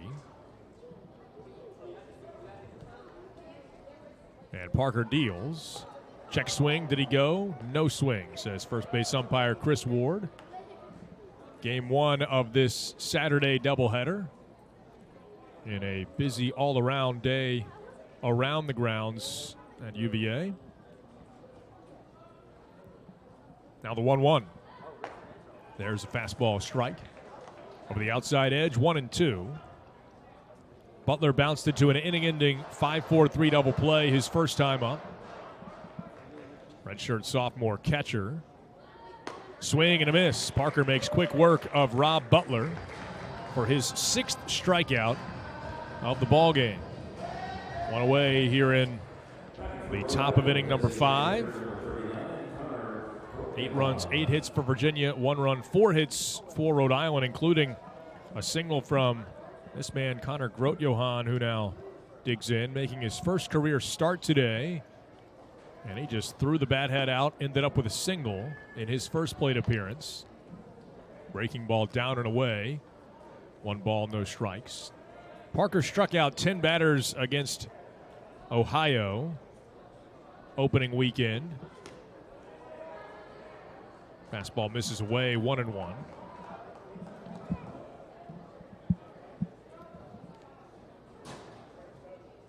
And again, backed it up with 6 strikeouts last weekend against Columbia. That one to the backstop. 3-0 quickly on the 6'5" Connor Grote Johann out of Pope John High School in New Jersey. Former Pope John Lion. And a two-way guy for the Rams now. 3-0 pitch from Parker. Inside, ball 4. And so, obviously, this is uncharacteristic from Nick Parker, a guy that had not walked a batter over his first couple of starts this season. And had walked a grand total of 2 over his last 4 starts going back to last year. But he has now surrendered 3 walks in today's start. Top of the order in Mark Coley now, and that'll prompt a little stirring in Virginia's bullpen. There is some stretching ongoing. Looks like maybe somebody going to get up and start lightly tossing. And indeed, it will get somebody moving. Chase Hungate is loosening up. Now the 0-1. Fouled straight back. No balls and 2 strikes.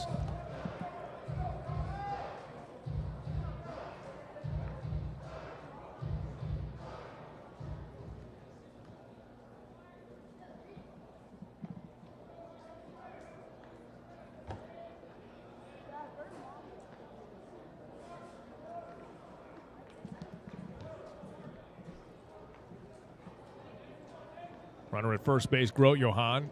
No real information running wise. Again, he had 1 at bat prior to today's game. Little jam shot to short. Glove flip from O'Farrell at short. The relay from second base is not in time at first, as Coley legs it out for a fielder's choice. Umpires are going to come together, and I think there might be a discussion about the play at second base.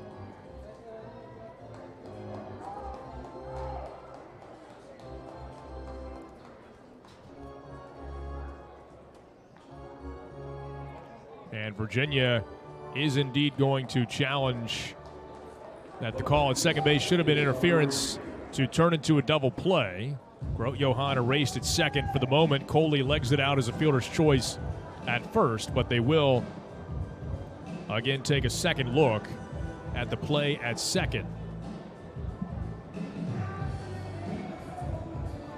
Jam shot meant that it didn't get out to Griff O'Farrell at short all that quickly, but he did a good job of flipping it with his glove to Godbout covering at second base.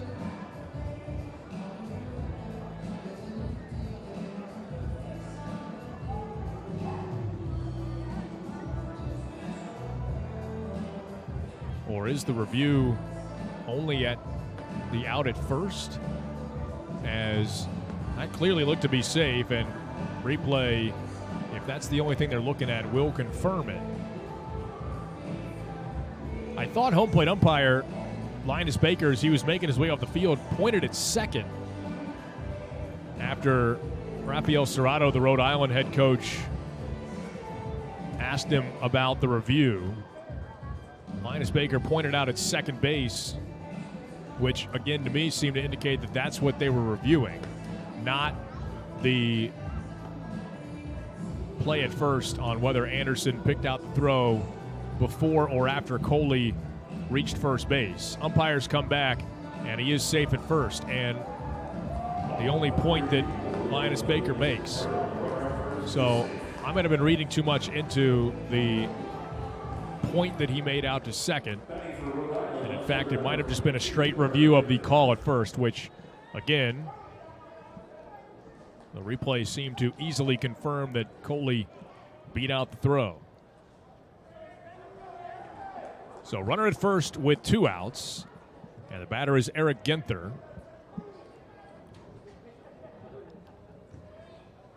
And the pitch from Parker at the knees, a called strike.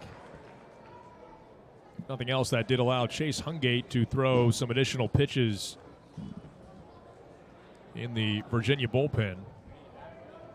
Interesting thing about that is that Hungate, VCU transfer, would have some history against Rhode Island as a former A-10 guy. Pitch misses outside, 1-1 now to Ginther.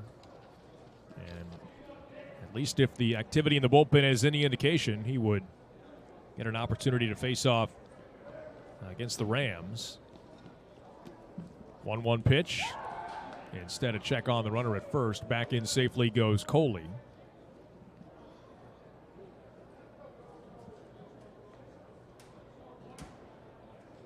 Although, going back through the game log, it looks like he did not actually face Rhode Island last season. Still somewhat coincidental. Hungate, who has only made 1 prior appearance this season. Line drive off the bat of Ginther into right field for a base hit. Sauke came up with it. Thought for a moment he had let the ball go by him, but in fact it was in his glove as he looked down and behind him for a second, then realized, nope, I do have it in the glove. Coley has to stop at second as that ball was hit fairly sharply and got out to Sauke in a hurry, who got it back into the infield equally quickly. And now somewhat dangerous spot when you got to contend with Addison Kopach, who with 1 swing could make this a lot more interesting. Guy who hit 17 homers for Rhode Island last season. Righty against righty. Kopach is 0 for 1 with a walk. Parker is at 80 pitches for the game. Looks back to second. Now to the plate. And a foul tip on a slider. It's 0-1.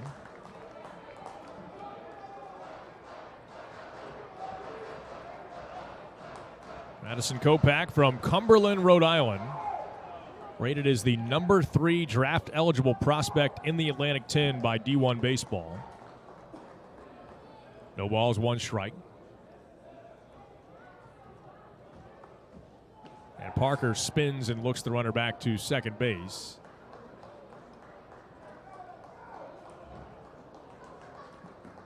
As Coley was extending his lead, but neither middle infielder was overly close to the base. Nowhere for Parker to throw it. Coley at second, Ginther at first. 2 outs, top of the 5th in a game Virginia leads 8-1. But again, a spot here against the dangerous Addison Kopach. Now the 0-1.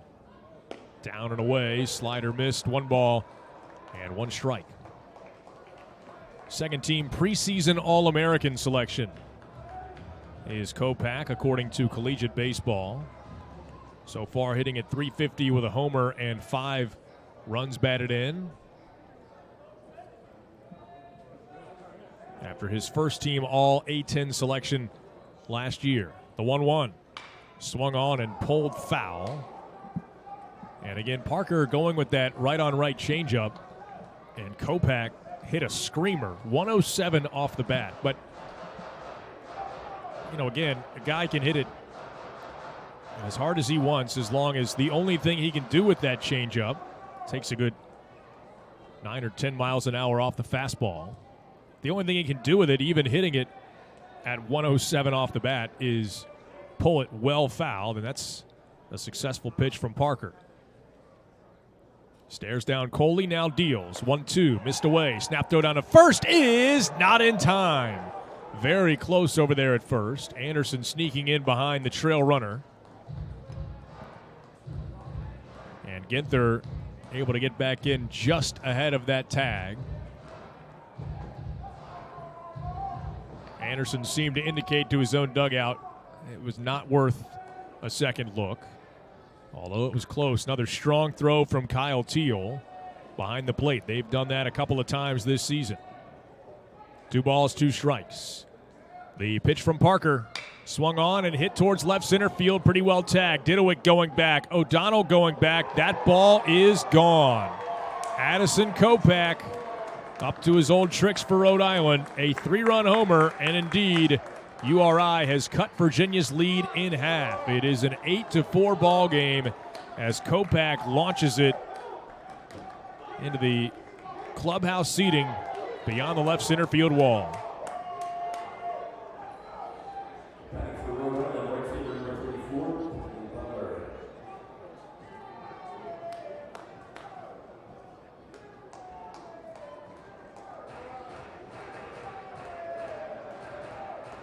Well, Virginia trying to let Parker battle his way through the 5th, but after the 3-run shot from Kopak, Brian O'Connor has seen enough. He is going to go to the bullpen, and it does look like Hungate is coming on to face the right-hand hitting Billy Butler, trying to get Virginia through this 5th inning. So, Cavaliers dip into the bullpen with 2 outs in the top of the 5th. Addison Kopak's second home run of the season has now made it an 8-4 ball game. More on the new pitcher for Virginia when we come back.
Chase Hungate takes over for Virginia. Second appearance of the season for the second-year righty and transfer from VCU. He faced Navy on opening day here in Charlottesville, allowing just 1 unearned run on 1 hit.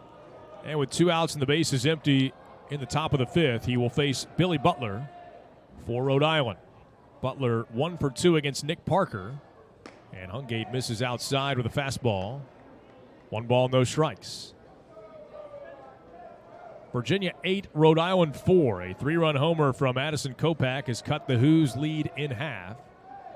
Now the 1-0 pitch as Hungate back into the windup. Sidewinder deals, and it's fouled away. 1 ball and 1 strike.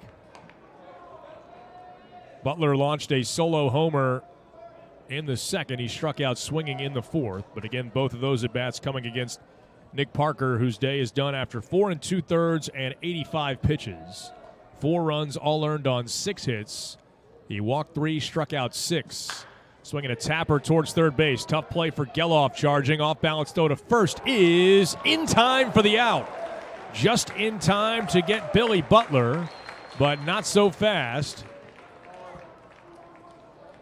as Rhode Island's first base coach, volunteer assistant Kevin Heiss, immediately turning to his own dugout asking for a review. And Rafael Serrato says, yep, let's get a second look. Just a little squibber up the third base line. A ball that Butler hit very weakly. Geloff did all he could to get to it quickly and also unload both quickly but with some force behind it. Heck of a play from Geloff, but we'll see if he indeed got it there before the foot of Billy Butler. And on a second look, it would appear as though he did not.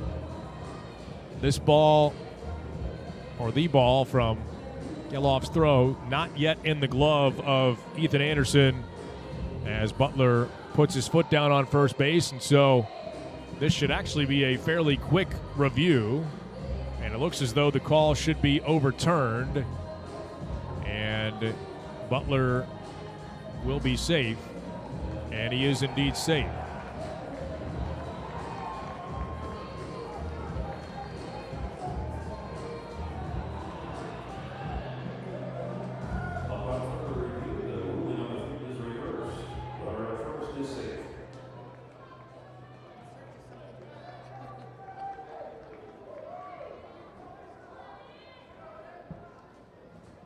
So that gets Anthony DePino to the plate. And he, probably more than anybody else, happy to see Parker out of the game for Virginia. Fastball from Hungate misses inside, 1-0. DePino 0 for 2 with a pair of swinging strikeouts against Parker. He bats here in the 5th. 3 runs already home in the inning for Rhode Island. And the 1-0 pitch from Hungate. Inside, 2-0. Slider that backed up on him. 2 balls, no strikes. Butler at first with 2 outs. And an 8-4 ball game.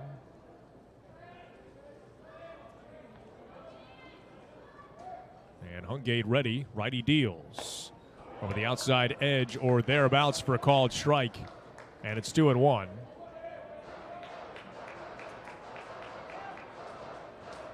Looks to be some more stirring in Virginia's bullpen.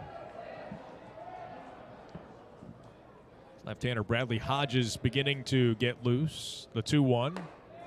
And he missed, I guess, a little high. Looked to be a pretty good pitch from Hungate, but doesn't get the call. And now it's 3-1 on DePino. Runner at first, 2 outs. And from the belt, Hungate deals. Swung on, lifted down the right field corner. Long run for Sauke onto the track. And then goes down to his knees as he almost overran it. Maybe the wind bringing it back to him. But either way, he secures it for out number 3, and the inning is over. As DePino flies out to right field. But 3 runs home in the inning on the home run from Addison Kopak. Different feel to this one as we go bottom 5. After 4.5 innings of play, we are halfway home. It's Virginia 8, Rhode Island 4.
Now, this Rhode Island Rams club struggled on the mound last season and off to another relatively slow start on the hill this season. However, an area in which they bring plenty to the table is in the offensive side of things. And a 3-run homer from Addison Kopak has brought the Rams back into this game. As we go to the bottom of the fifth, it's Virginia 8, Rhode Island 4 now. Slightly different feel to this thing than it had the last couple of innings. And Henry Godbout, Harrison Didewick, and Colin Tuft going to try and do something about that. See if Virginia can answer back now in the bottom of the fifth. 1-0 pitch to Godbout. A little bit high. 2 balls, no strikes. Chase Hungate gets the final out of the fifth for Virginia. And we'll see if the Hoos will chop it up the rest of the way or bring Hungate back out for the sixth. There's a called strike over the outside edge, 2-1. Obviously, game one of a doubleheader. Coaches would be a little more inclined to stretch a guy out than perhaps they otherwise would, just in the standpoint of taking advantage of what you've got. Godbout grounds one fair inside the third base line and down towards the left field corner. And Henry's going to end up standing up at second base for the leadoff double. Second two-base hit of the game for Henry Godbout. And his fourth of the season, and Virginia is in business here in the bottom of the fifth. Again, Virginia just looking for some kind of an answer. Still leading by 4, but just the way Rhode Island has answered back offensively, it feels like momentum, even if so slightly, shifting towards the Rams. Now Harrison Didewick. And the pitch, he squares to bunt, drops it third base side. Catcher will field, look to third, then fire down to first. For the out there, a successful sacrifice for Harrison Didewick. It goes 2-3 on the put out. Second sacrifice bunt of the year for Didewick. You know, and again, when I say answer back, it doesn't mean that Virginia has to get all 3 runs back. It's just the idea of putting something up on the board to stall the momentum in its shift towards the opponent. And now with Colin Tuft scheduled to bat, a meeting on the mound, and the entire Rhode Island infield joining the chat with the right-hander Gavin Crowley.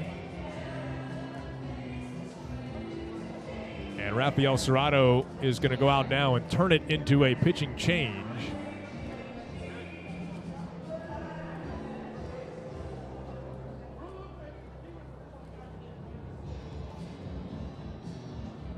The Rams have Zach Fernandez seemingly ready in the bullpen. And there is the signal. Coach Serrato taking his time and making the change, as is Fernandez, and taking his time and making his way to the mound. But we do have a new pitcher coming on for Rhode Island. So, with one out here in the fifth and a runner at third base for Virginia, new arm for the Rams, pitcher number 4 of the afternoon here in game one of the doubleheader. We'll tell you who it is and more about him when we come back in just a moment. It's Virginia 8, Rhode Island 4.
Redshirt junior right-hander Zach Fernandez is the new pitcher for Rhode Island. Runner at third base with one out.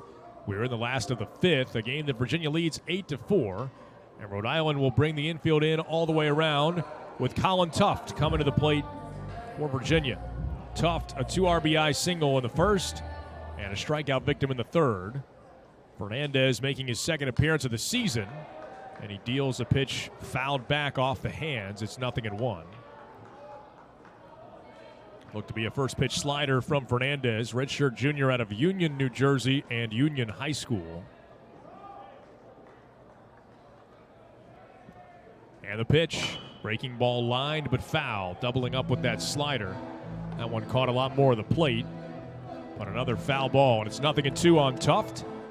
Second year getting the start as the designated hitter for Virginia today.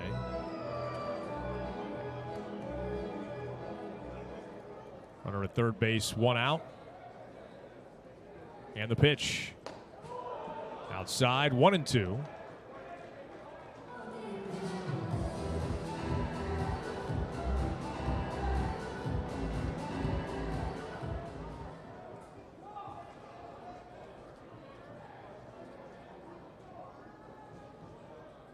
See if Tuft can get something past the drawn-in infield. He chops it towards third. DePino backing up. Will have only one play at first, and he gets it there in time for the out.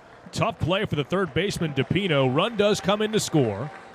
So Tuft gets an RBI, his third of the game, and sixth of the season. And Virginia does get one of those runs back. It's 9-4 Hoos.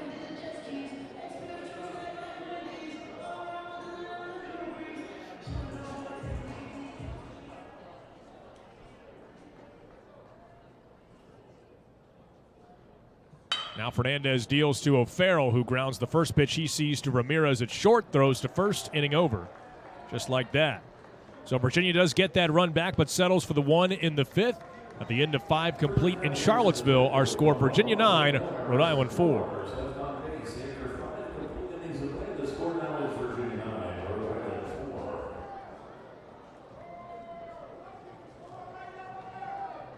Hey y'all, it's time for the Texas Roadhouse T-shirt toss today, taking place in section 115. Make some noise if you want a free T-shirt from Texas Roadhouse, and if you catch one, make sure to open it up for another surprise courtesy of Texas Roadhouse.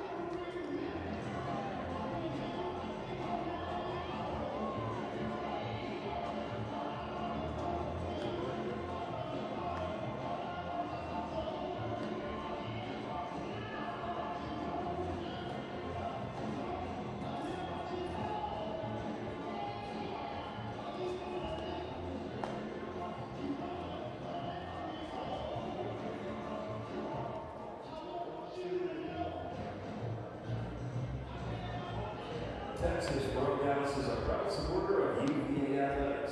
Legendary food, legendary service.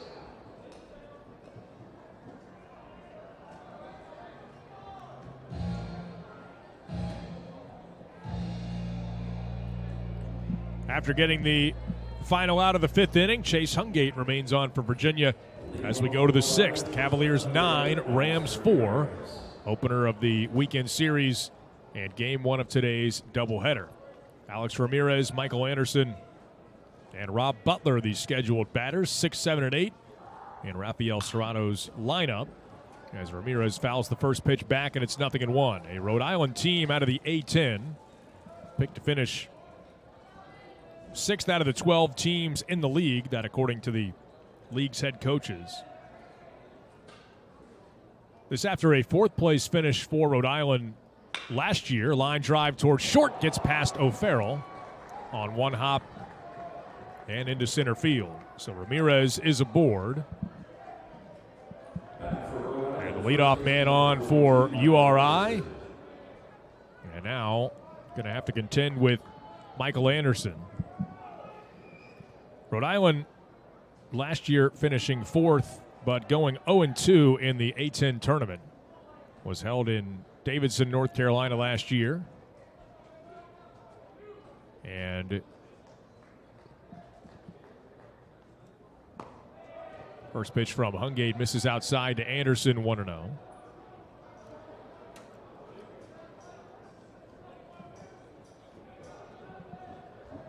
Rhode Island falling to George Mason and Richmond in that double elimination tournament. Now the 1-0 to Anderson.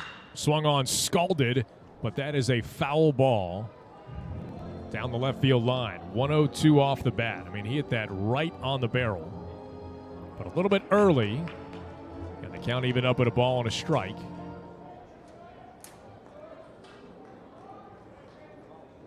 Does go down as a single for Ramirez to start the inning. Now the 1-1 to Anderson. Over the outside edge for a called strike. And it's 1-2.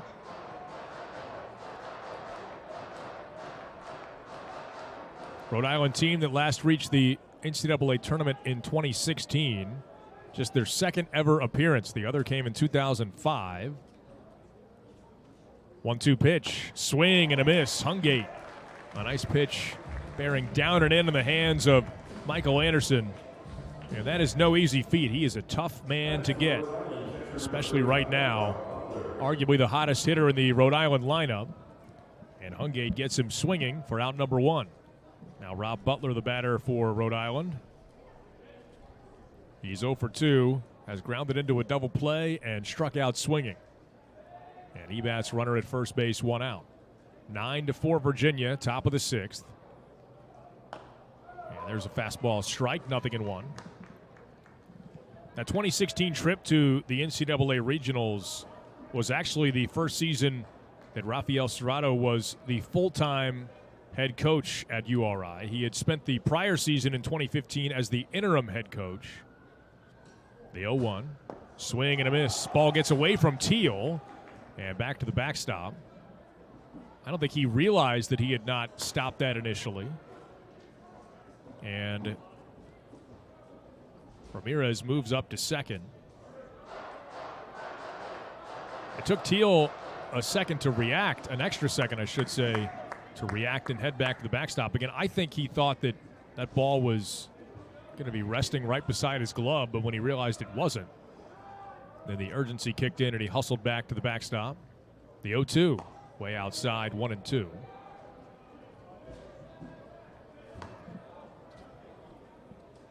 But now a man in scoring position for the Rams, again with just the 1 out. Shadows just about covering all of home plate now, splitting that home plate circle in half. From the overhang here at the ballpark. 1-2 pitch from Hungate as he looks to second, deals. And a spinner foul off the front foot of Rob Butler.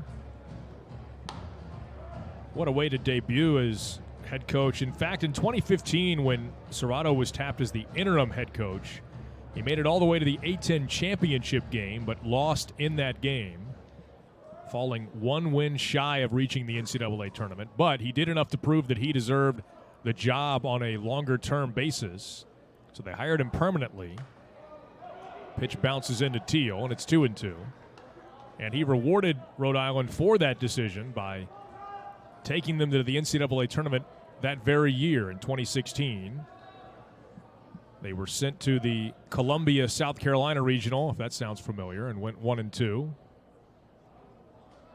And not only won the A-10 tournament that year, but also won the regular season. They were the number 1 seed in that A-10 tournament field. 2-2 fastball fouled away. We'll do it again, 2-2.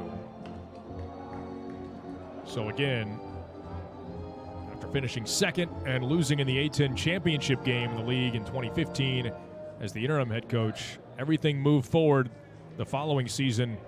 First full season under Rafael Serrato. 2 balls, 2 strikes the count.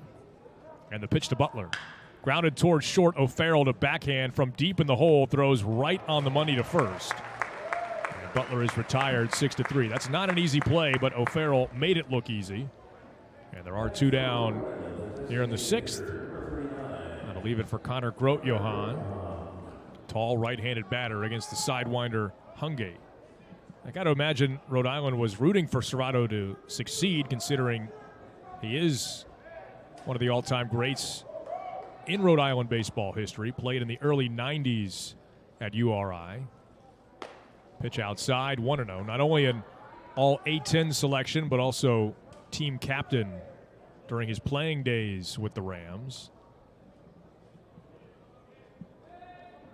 And he was hired as an assistant in 2012 and spent 3 years in that role under the prior head coaching regime of Jim Foster. Pitch fouled off of the front foot of the batter Grote-Johann. 1 ball, 1 strike.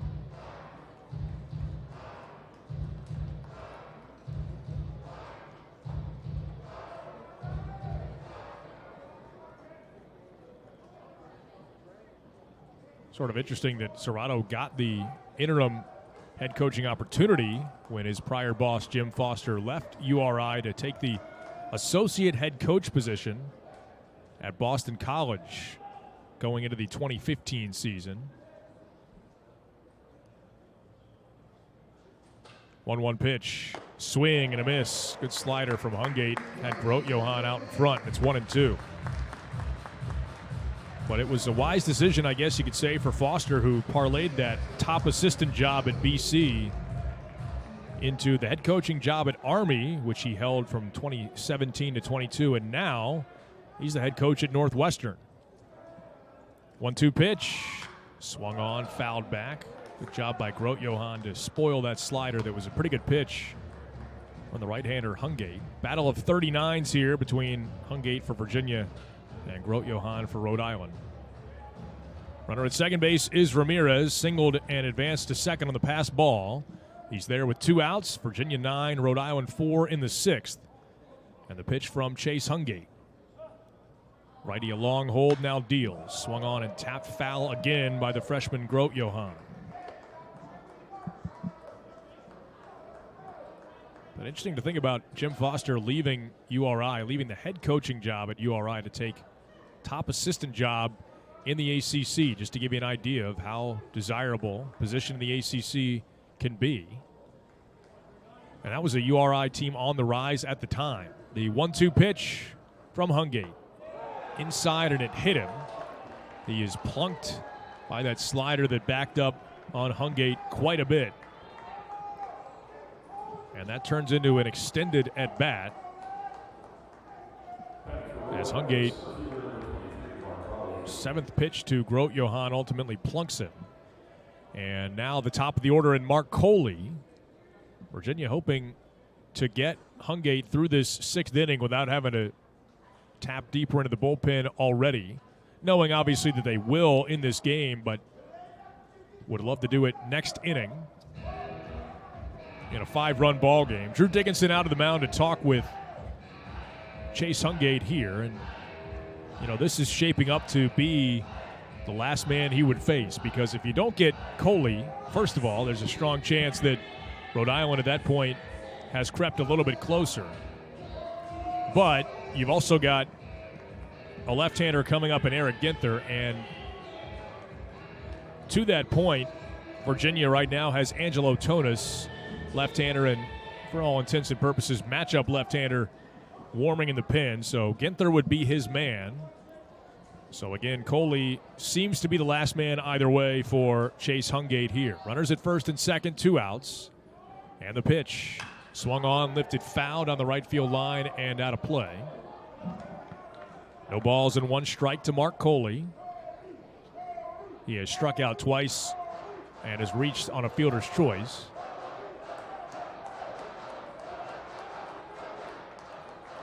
Redshirt senior, right-hand hitting center fielder against the sidewinder Hungate. And the 0-1. Outside, 1 ball, 1 strike. Chase Hungate, second year from Abingdon. Trying to wiggle out of this jam. He made 21 appearances for VCU last season. Tied for the team lead with 6 wins. Now his second appearance in a Virginia uniform. Right-hander's 1-1 pitch. A look back to second. And here it is. Scalded off of the Virginia dugout protective fencing, and it's 1-2. Coley all the way around on that one. Out in front of an off-speed pitch over the inside corner.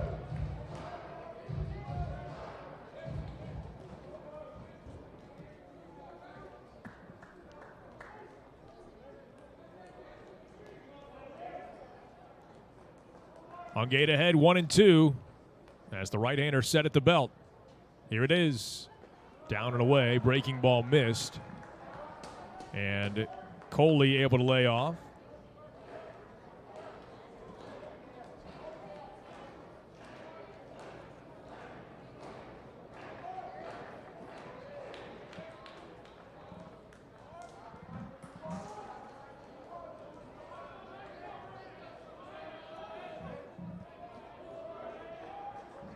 Hungate again deals and fouled back.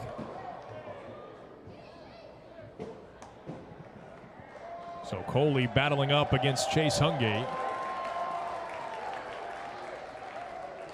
Fan making a catch off the deflection. Getting a nice round of applause and also reveling in his moment. Runners at first and second, 2 outs. Here comes a 2-2 pitch from Chase Hungate. Lifted foul right side and out of play. Tell you what, this Rhode Island team has shown quite the toughness with 2 strikes against them, refusing to give in this inning. A lot of extended at-bats, making Hungate work in this top half of the 6th. Virginia 9, Rhode Island 4. Hungate trying to keep it that way. Again, the 2-2. Line down the right field line, slicing, and it is a foul ball. Pretty well tagged by Coley, and he's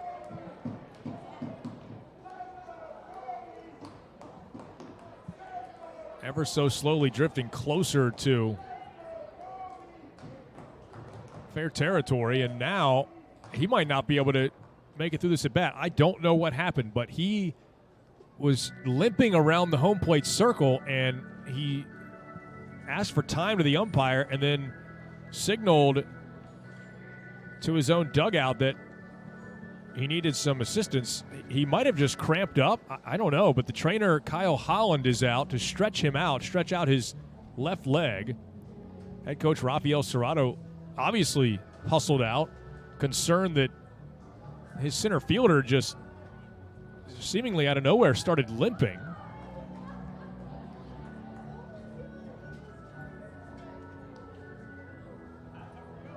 You don't think of a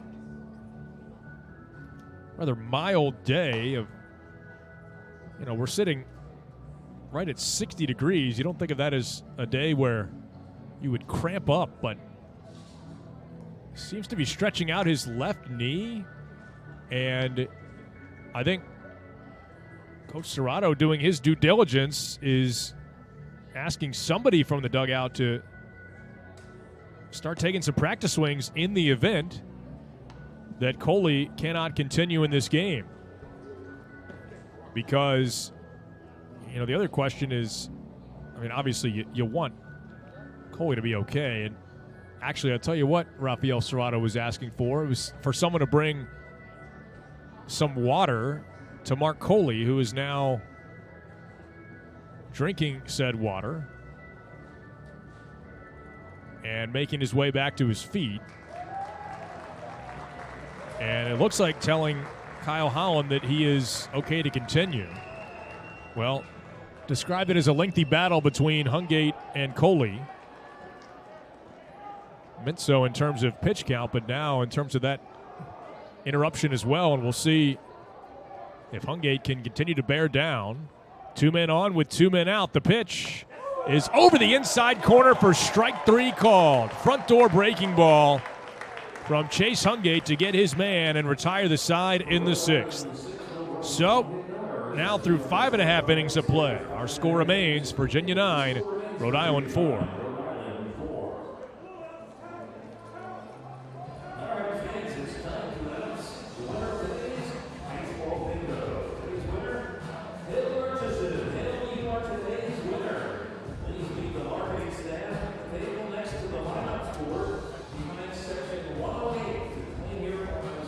Congratulations to Hill Murchison, today's big baseball bingo winner.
Well, what became a challenging inning for Chase Hungate, he's able to wiggle out of it unscathed.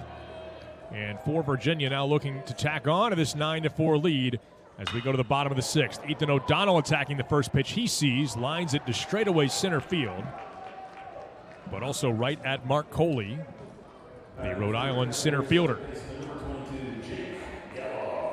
Now Jake Geloff, one pitch, one out for the Rhode Island right-hander Zach Fernandez.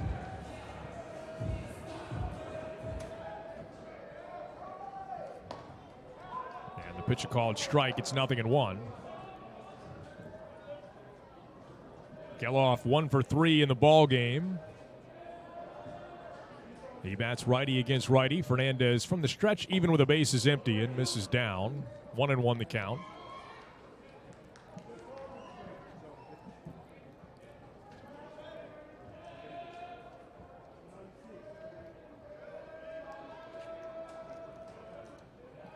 As again to the set at the letters, and now flips in a breaking ball. That's strike 2. 1 ball, 2 strikes the count to Geloff.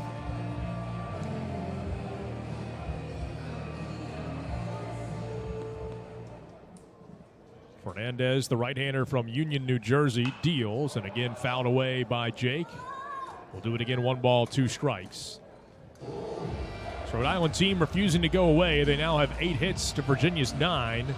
Cavaliers still in front thanks primarily to that 7-run first inning. Virginia sending 12 men to the plate. The 1-2. Tomahawked foul on the ground towards third base.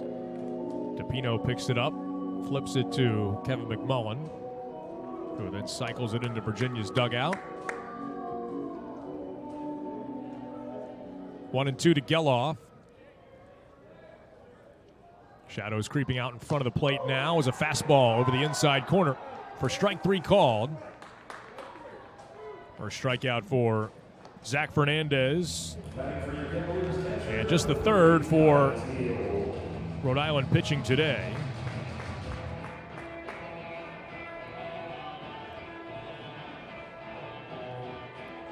In fact, 3 different pitchers now have 1 strikeout in the ball game.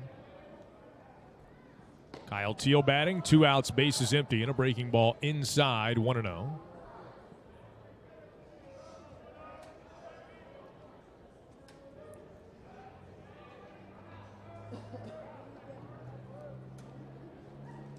And a fastball tapped over the mound. Going to be a tough play for the shortstop Ramirez, but a very quick exchange to unleash a throw to first in a hurry. Gets Teal by a step and a half. And Virginia up and down in order in this 6th inning. So at the end of now 6 complete innings of play in Charlottesville, we go to the 7th. It's still Virginia 9, Rhode Island 4.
With Virginia leading Rhode Island 9-4, we go to the 7th. 6 inning totals in this one.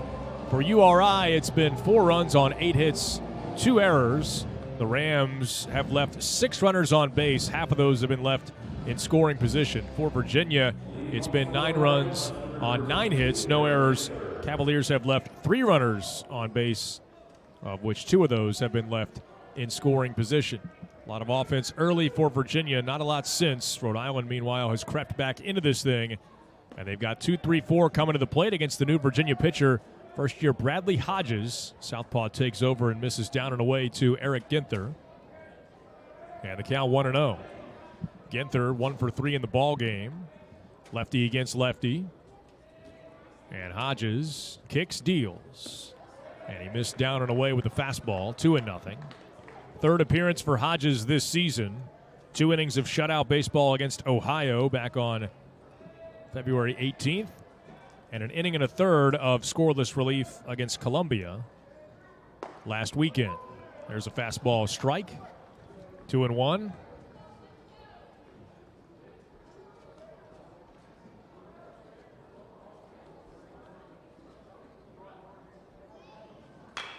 And the next one, Sky, down the left field line. Didewick giving chase towards the corner. He will run out of room as it's up onto the berm. And the race ensues among the youngsters down there. 2 balls, 2 strikes, the count to Eric Ginther.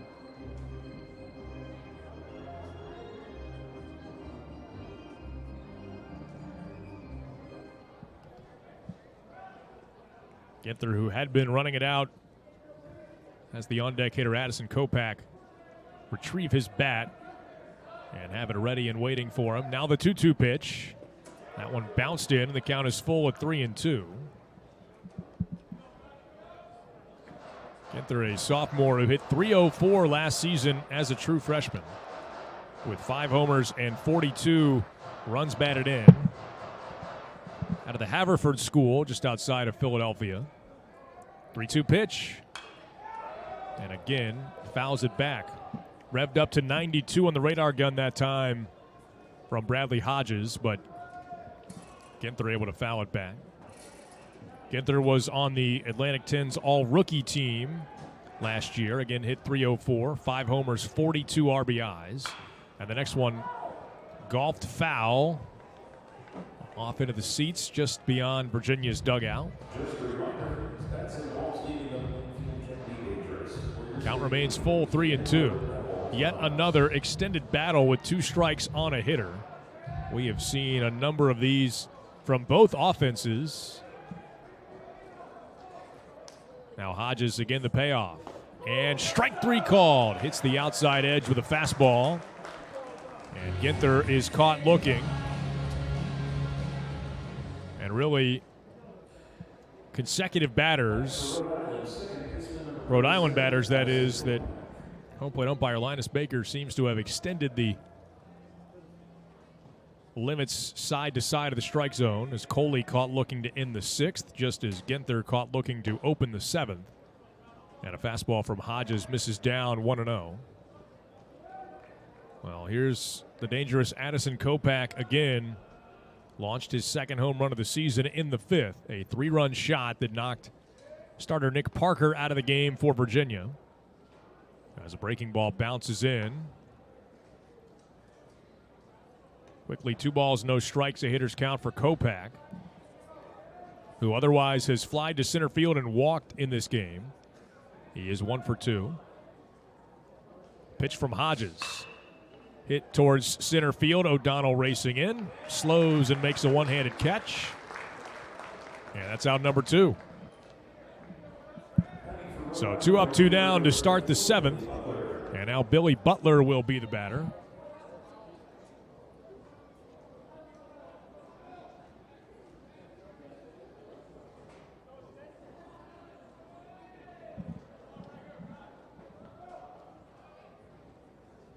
Butler, who is 2 for 3 today, skies the very first pitch he sees to shallow right center field, and O'Donnell is going to race in and make the catch. And 1, 2, 3 go the Rams here in the top of the 7th. So Hodges retires the side in order, and at the end of 6.5 innings of play, stretch time in Charlottesville. And at the sounds of Take Me Out of the Ballgame, we step aside. Virginia 9, Rhode Island 4.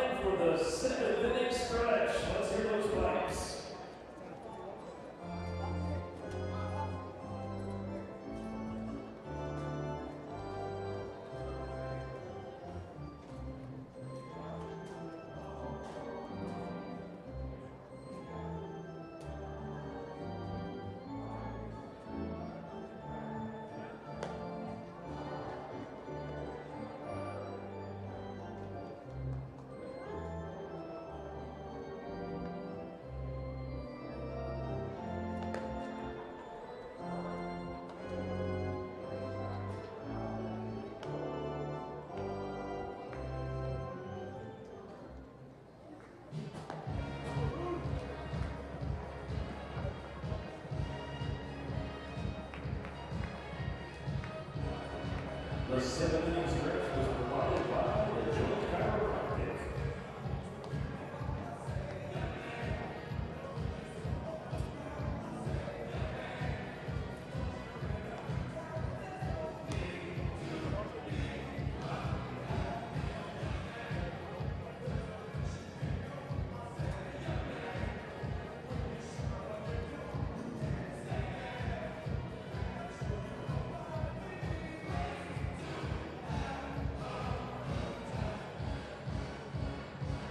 Leading off for your Cavaliers, left fielder number 8, Casey Salkey. All stretched out from Davenport Field at Disharoon Park as Casey Salkey, leading off the home half of the 7th, takes a pitch up and in, 1 ball, no strike. Zach Fernandez remains on for the Rhode Island Rams and misses badly upstairs. 2 balls, no strikes. Quickly to Salkey. It's Virginia 9, Rhode Island 4. Cavaliers 9 runs on 9 hits. And the Rams 4 runs on 8 hits in this game. Got going just after noon for game 1 of the doubleheader. Salkey skies it to center field. Coley starting back, now slowly moving in to make the catch, and almost exactly where he started. Makes the grab for the first out. Now Ethan Anderson for Virginia. Yeah, Virginia right now living on the 7 runs they put up in the bottom half of the first.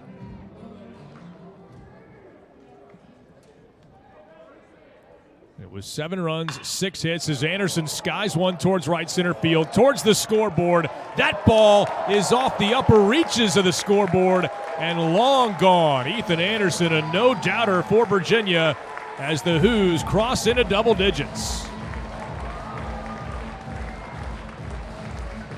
For Ethan Anderson, his second of the year, it's Virginia 10, Rhode Island 4. Wasting no time jumping on the first pitch he sees from Zach Fernandez.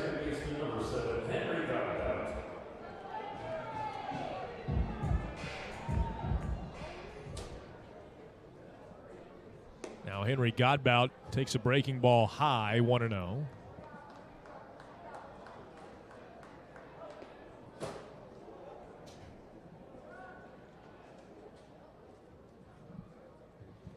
And the next one inside almost got him. 2 balls, no strikes. Nobody throwing in Virginia's bullpen. I think the Hoos now having, again, stretched it out even a little bit farther. Would love to see if they could avoid having to touch Berry or Woolfolk in this game. Godbout skies one to right. Starting back now, coming in on it, Butler. Makes a one-handed grab, and that's out number 2. So 2 outs, bases empty for Harrison Didowick. Obviously, that tandem of Woolfolk and Berry has been exceptional for Virginia this year. And there are plenty of others. I mean, the guy on the mound right now, Hodges, very much in that mix. And there are others as well, but those two have just been a step beyond. And the pitch outside, 1-0 to start Didowick. Lefty at the plate against the righty on the mound. And again, if you go into game 2 of the doubleheader and neither of those two have been used or even have to as much as get up and warm up, you feel good about your chances. Breaking ball for a strike. 1-1 to Didowick. He has a hit and a sac bunt in this game for Virginia. The 1-ball, 1-strike pitch. Breaking ball high. 2 balls and 1 strike. Maybe a little bit tight as well on the left-handed batter. 2 outs, bases empty. Zach Fernandez, redshirt junior, deals, and a fastball down beneath the knees. 3 balls, 1 strike to Didowick.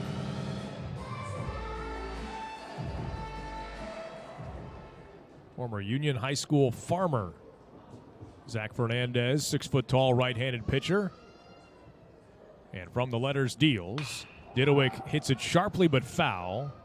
Pulled it just to the right of first base. There is activity behind Fernandez. Right-hander Connor Johnston is loosening up.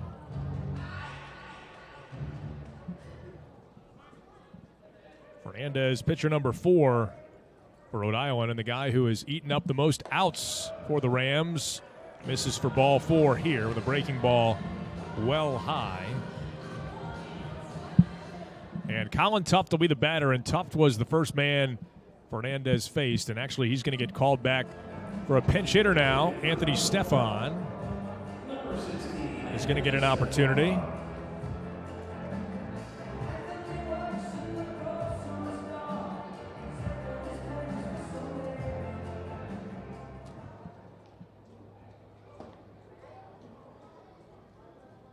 And he swings and smacks one through the right side of the infield for a base hit.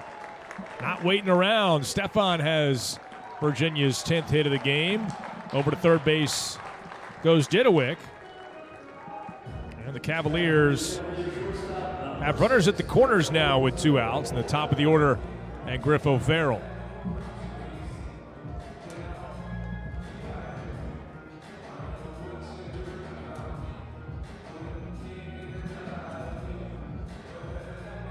Now Rob Butler is going to run through some defensive signs.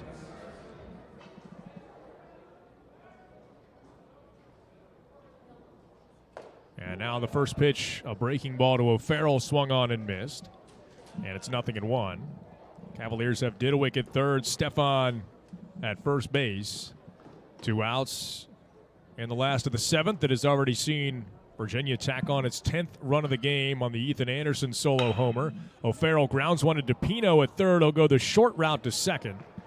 For the fielder's choice there to retire the side. It goes 5-4, and the inning is over. But again, Virginia does get a run. Ethan Anderson's second homer this season makes it 10-4 Hoos after 7 complete innings of play.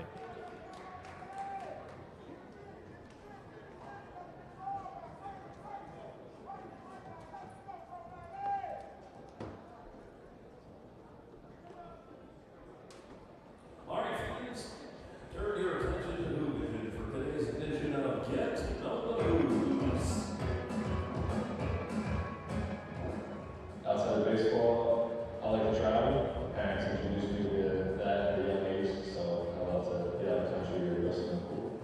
I love going to baseball field, Fleischman Park, and Naples Park. The only right answer is a steak, a cheesesteak, Thanksgiving, because I love to eat, and my whole extended family comes, so it's just a fun holiday. I'll eat breakfast, should have omelets, bacon, if I can get up in time, that's the real question. I have 2 dogs, Winston and Misty, 2 gold doodles. My roommates and I are going to get a chinchilla for the apartment in Greg. I would say I could probably pull 4 out more than any other group, unfortunately. Undoubtedly, animals are in the world, they're probably here among us, could be right next to you. You never know.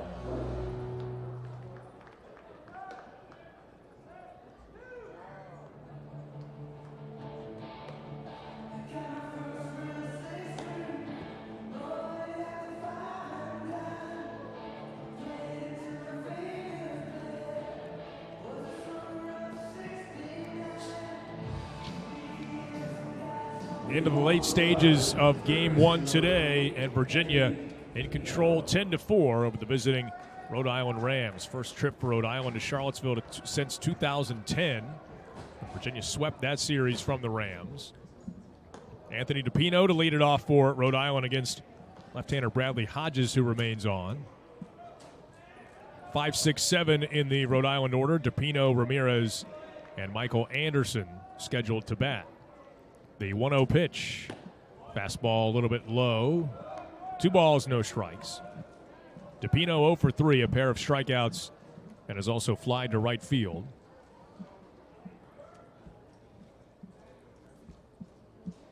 Next one down and in. 3 balls, no strikes. Hodges falling behind DePino.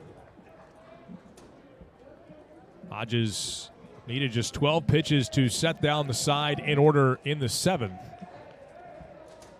But he's put himself in a 3-0 hole here. There's a strike at the knees. 3-1 the count.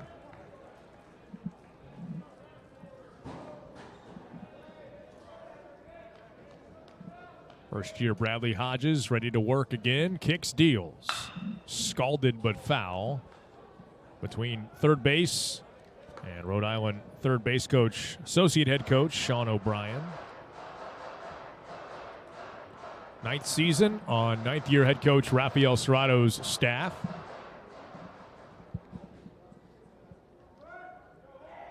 And he is his top assistant. So 3-2 the count now to Anthony DePino. And the pitch lifted towards right field, pretty well tagged. Sauke's going to give it a look, but that ball is into the Virginia bullpen. An opposite field home run for Anthony DePino, who got a pitch up and away and went with it for a solo home run. Well, again, it's a Rhode Island lineup with a lot of pop in it. That's DePino's first of the season, but a guy who hit 16 of them last year. 7th RBI of the year makes it Virginia 10, Rhode Island 5. So bottom of the 7th, Virginia gets a solo homer from Ethan Anderson. Top of the 8th, Rhode Island gets a solo homer from Anthony DePino. Now Ramirez takes a breaking ball for a called strike. And it's 0-1. That is the first run allowed by Bradley Hodges this season. Fastball for strike 2 called.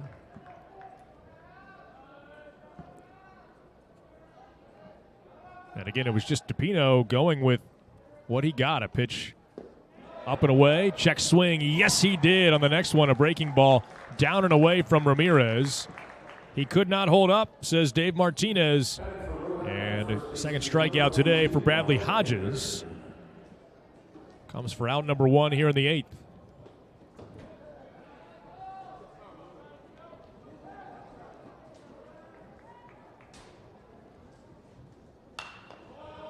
Michael Anderson swinging at the next pitch, fouls it back and out of play.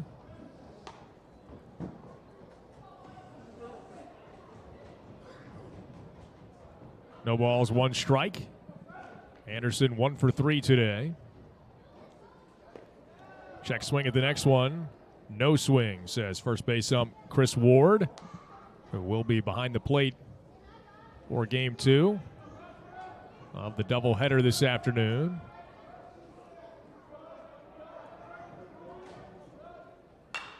Swings and fouls the next one away. 1 ball, 2 strikes. And if you missed it earlier, Michael Anderson off to quite the tear to his collegiate career, the true freshman.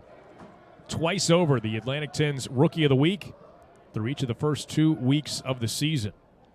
1-2, little fister back past the mound. O'Farrell charging to field, off balance throw to first is in time for out number 2. Nice play from the Cavaliers shortstop to get the red-hot Michael Anderson. Maybe cooling off a bit here today as he is now 1 for 4. And Rob Butler will be the batter. I mean, even as, again, Rhode Island off to a 3-3 start entering play today, hitting up over 300 as a club and 11 home runs. Breaking ball over the outside corner for a strike with 46 runs scored. So, again, putting up some pretty good numbers from an offensive standpoint. Fastball a little bit high, 1-1 to the younger of the Butler brothers, Rob Butler, redshirt sophomore catcher. 1-1, fouled back, and it's 1-2. 2 years younger than his older brother, the Rams right fielder Billy Butler. 2 outs, bases empty. A run home in the inning on the solo homer for Anthony DePino. And the pitch now from Hodges. Bounced it in, 2 balls and 2 strikes.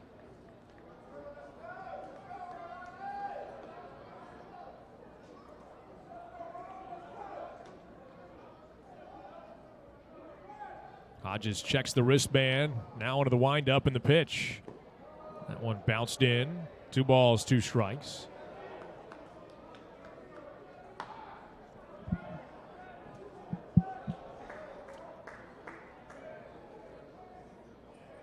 A bit of a slugfest. 20 combined hits in this game and 15 combined runs. Payoff is a little bit high. So Butler ultimately works the walk. And Connor Grote-Johann will be the batter.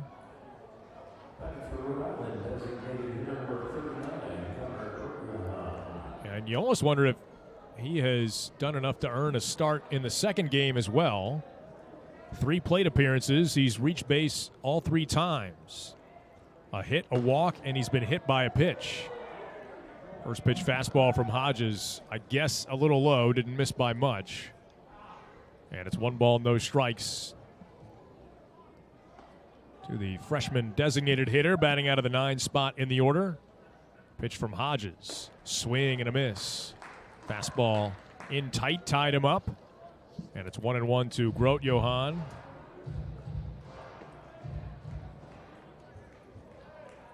Second team all-conference selection as a junior at Pope John Regional High School in New Jersey. 1-1 pitch.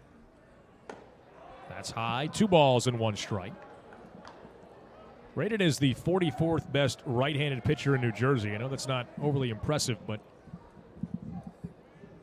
perfect game, only rating him as a pitcher, and he brings the two-way talent to the table for Rhode Island. 2-1 pitch, swing and a miss. Blew a fastball by the swing and miss of Grote Johann. 2 balls, 2 strikes. Big kid at 6'5", 222 as a true freshman. 2 outs, runner at first base. Hodges, the left-hander, stares down the runner at first, now to the plate. A little bit high with a fastball. That'll run it full to 3-2. So tried to elevate there, but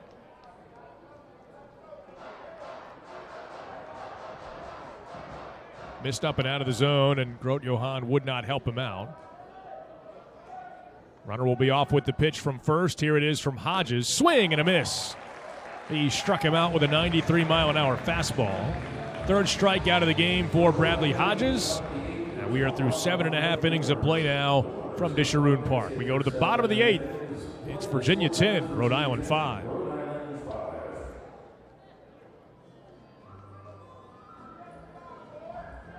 Fans, bring your family to Disharoon Park to enjoy our Sunday Youth Days. Every Sunday we'll have inflatables, a balloon harness, post-game autographs, and kids running the bases. And don't forget, youth tickets are free with the purchase of an adult general admission ticket. Visit UVAtickets.com to learn more.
Number 2, Ethan O'Donnell.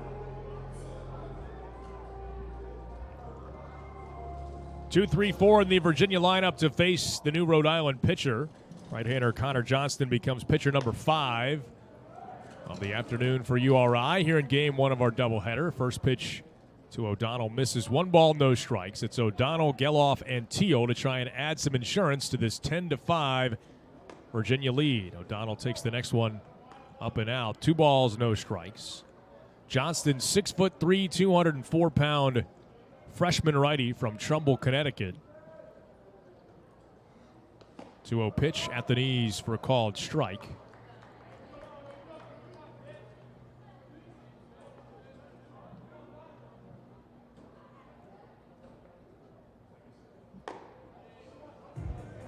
As the next one missing wide. 3-1 to O'Donnell. Ethan has been on base 3 times today. He's got a single, a walk, and has been hit by a pitch. Next one scalded down the line towards the right field corner, and that ball snuck over the fence for a solo homer. A line shot for O'Donnell. He got a 3-1 pitch, and he tucked it just fair and just over the yellow line inside the foul pole and gone for O'Donnell. That's number 2 on the season. And he does indeed provide Virginia a little insurance, immediate insurance at that, with a solo homer to lead off the 8th.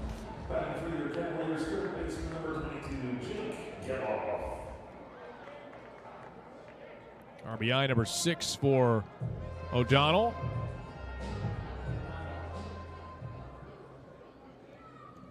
Now Geloff. He takes a fastball strike. Well, Johnston made his collegiate debut on February 19th at Sam Houston State, and he allowed 1 run over a complete inning of relief as Geloff skies one to right center. That chases back the right fielder, and he watches that one knock off the wall. Geloff around second. He wants third. He's going to get there, sliding in with a triple. That ball just kept drifting back and back on Butler, the right fielder, and eventually he watched it bounce off of the wall and actually took a pretty big deflection away from him. And as a result, Geloff ends up all the way over at third base.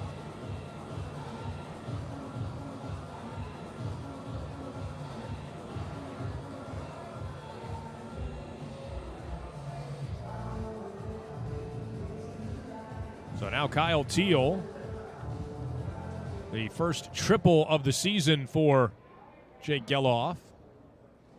And in fact, that is the first triple for Virginia's offense this season. There's a called strike to Teal, 0-1. Virginia 11, Rhode Island 5, and that is the 13th hit of the ball game for the Hoos.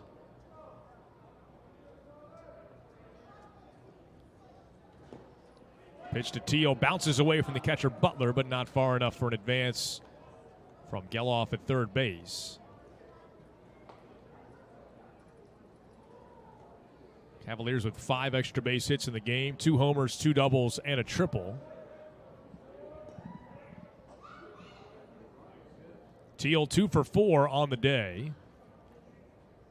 On the 1-1, thought about it, laid off, and the pitch missed upstairs. So 2 balls and 1 strike. Again, homer and triple to start the inning and to start the appearance for Connor Johnston. Next one scooped up by the catcher Butler as he stares down Geloff back to third. 3 balls, 1 strike. There is additional activity behind Johnston. Corey Savadoff has begun loosening, and time called as ball got away from the bullpen catcher as Savadoff was loosening. 3-1 the count. And Teal takes downstairs, ball 4. So homer, triple, walk. And now Casey Sauke is going to bat, and Teal is going to get at least an inning off. Travis Reefsnyder will run for him at first and stay on to work behind the plate next half inning. And that would seem to indicate that Teal is going to once again start behind the dish for game 2.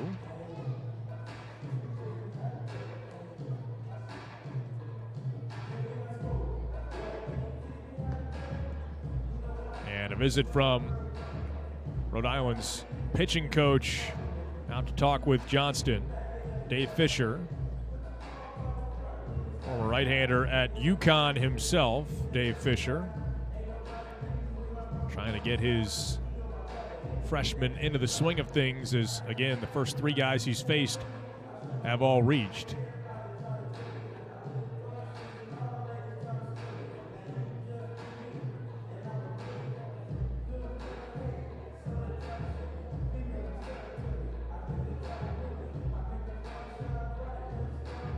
I beg your pardon, that was actually Rafael Serrato who decided to make the visit himself, but sticks with Johnston, so the head man making the visit.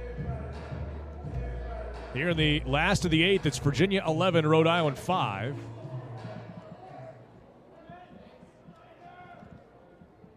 And Sauke will bat with runners at the corners and still nobody out. The pitch. Breaking ball down and away. 1 ball, no strikes.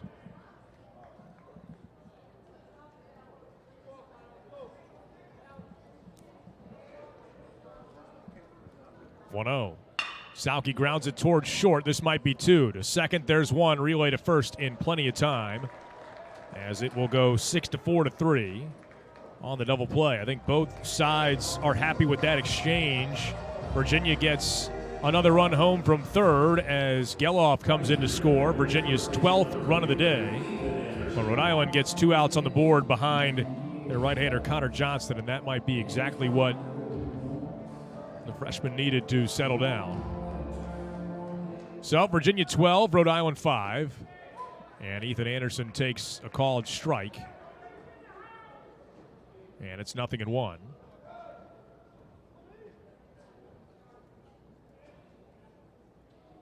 Anderson a solo homer his last time up. Takes it at the knees for a called strike.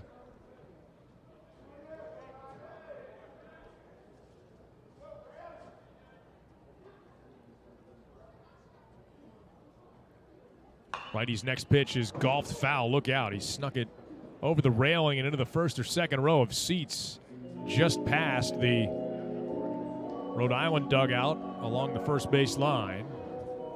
Way out in front of that off-speed offering from Johnston. 2 outs, bases empty. Right-hander winds and deals, and he missed up and away. 1 ball, 2 strikes.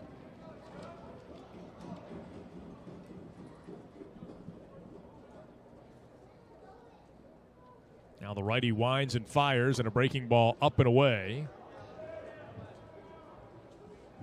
So 2 balls, 2 strikes to Ethan Anderson. Loud home run off the scoreboard his last time up. 2-2 pitch. Swing and a foul tip. Got a piece of Butler, the catcher. And home plate umpire Linus Baker will walk a new baseball out to meet the right-hander Johnston. Go retrieve the foul ball. I think it got Butler in the hand or the wrist. He seems to be shaking out that right hand, and Linus Baker giving him a few extra beats to gather himself, shake out that hand. Now the 2-2 pitch, down and in. Count is full at 3 balls and 2 strikes. So payoff pitch to come to Ethan Anderson as Johnston delivers. And a breaking ball missed inside. That's ball 4. So 2-out walk to Anderson, and Henry Godbout will get called back for a pinch hitter.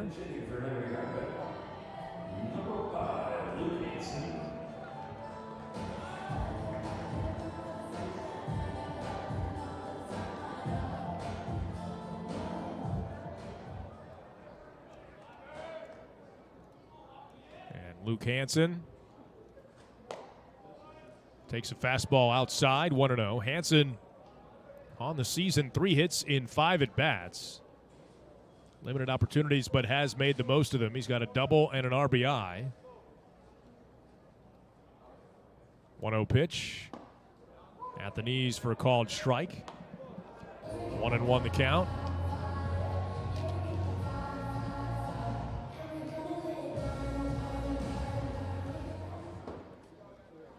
.6'2" right-handed batter, Luke Hansen. Spent the summer with the Auburn Double Days in the Perfect Game Collegiate Baseball League, hitting .290, over 93 at-bats. 1-1 pitch, fouled back, and it's 1-2. A home run and 11 RBIs. Good to get that wood bat experience against collegiate pitching.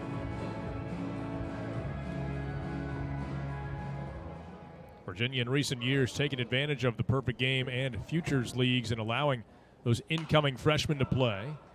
Pitch fouled back on a breaking ball, and it's 1-2. And a lot of guys have seen time. You think about the guy that Hansen is pinch hitting for in Godbout. He did the same, playing for the Vermont Lake Monsters of the Futures League. Runner goes from first, and the pitch fouled away to the right side and out of play. We'll do it again, 1-2. A lot of guys played for the Lake Monsters last year.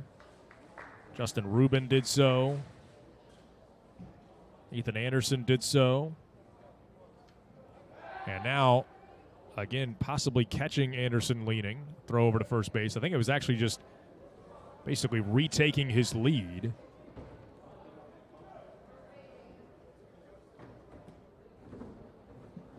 And the pitch to Hansen misses upstairs, 2-2. There had been a right-hander throwing in the Rhode Island bullpen, and Corey Savadoff, but he is stopped, I think. The Rams want to see Johnston fight his way through this 8th inning. 2-2 pitch, line to center field, another base hit for Hansen. Anderson around second, he's going to take third and will be in there standing up. And it's runners at the corners with 2 outs as the pinch hitter Hansen cashes in on the opportunity. Savadoff will resume throwing now. Harrison Didowick is the batter.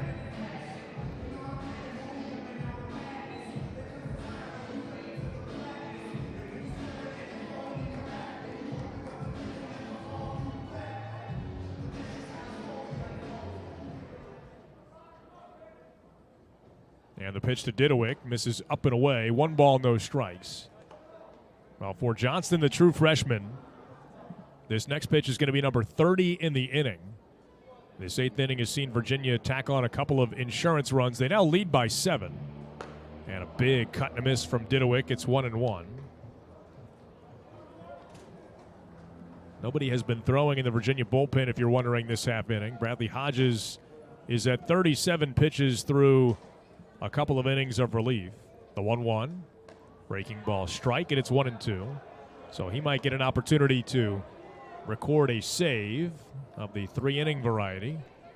It would appear as though he will get at least a chance to do so. 1 ball, 2 strikes to Didowick. And the pitch now from Johnston. Swing and a miss. Strike 3. He went up the ladder with a fastball. And Didowick could not hold off. That'll do it for Virginia here in the 8th, but they send 7 men to the plate and tack on a couple of insurance runs, highlighted by the solo homer for Ethan O'Donnell. And at the end of now 8 complete, it's Virginia 12, Rhode Island 5. The Hoos 3 outs away from locking down a series opening victory against the Rams.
Bradley Hodges 3 outs away from locking down the victory and recording a save for Virginia. As the pitch misses downstairs to Mark Coley to start the inning. It is Coley, Ginther, and Kopak scheduled to bat for Rhode Island, the top of their lineup here in the top of the 9th inning. Coley swings, fouls a fastball away. It's 1-1. Virginia 12, Rhode Island 5. The Hoos in control of this doubleheader opener and series opener as well. And Hodges, who has already logged a couple of innings out of the bullpen, deals a fastball high, 2-1.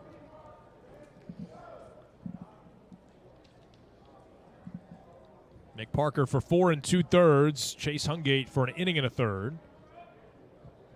And now Hodges, ever since Coley swings, skies one to left, chasing back the left fielder Didowick onto the warning track, shading his eyes and makes the catch for out number 1. A high fly ball off the bat of Coley, but it did not have that sound, and I don't think he got it on the best part of the bat.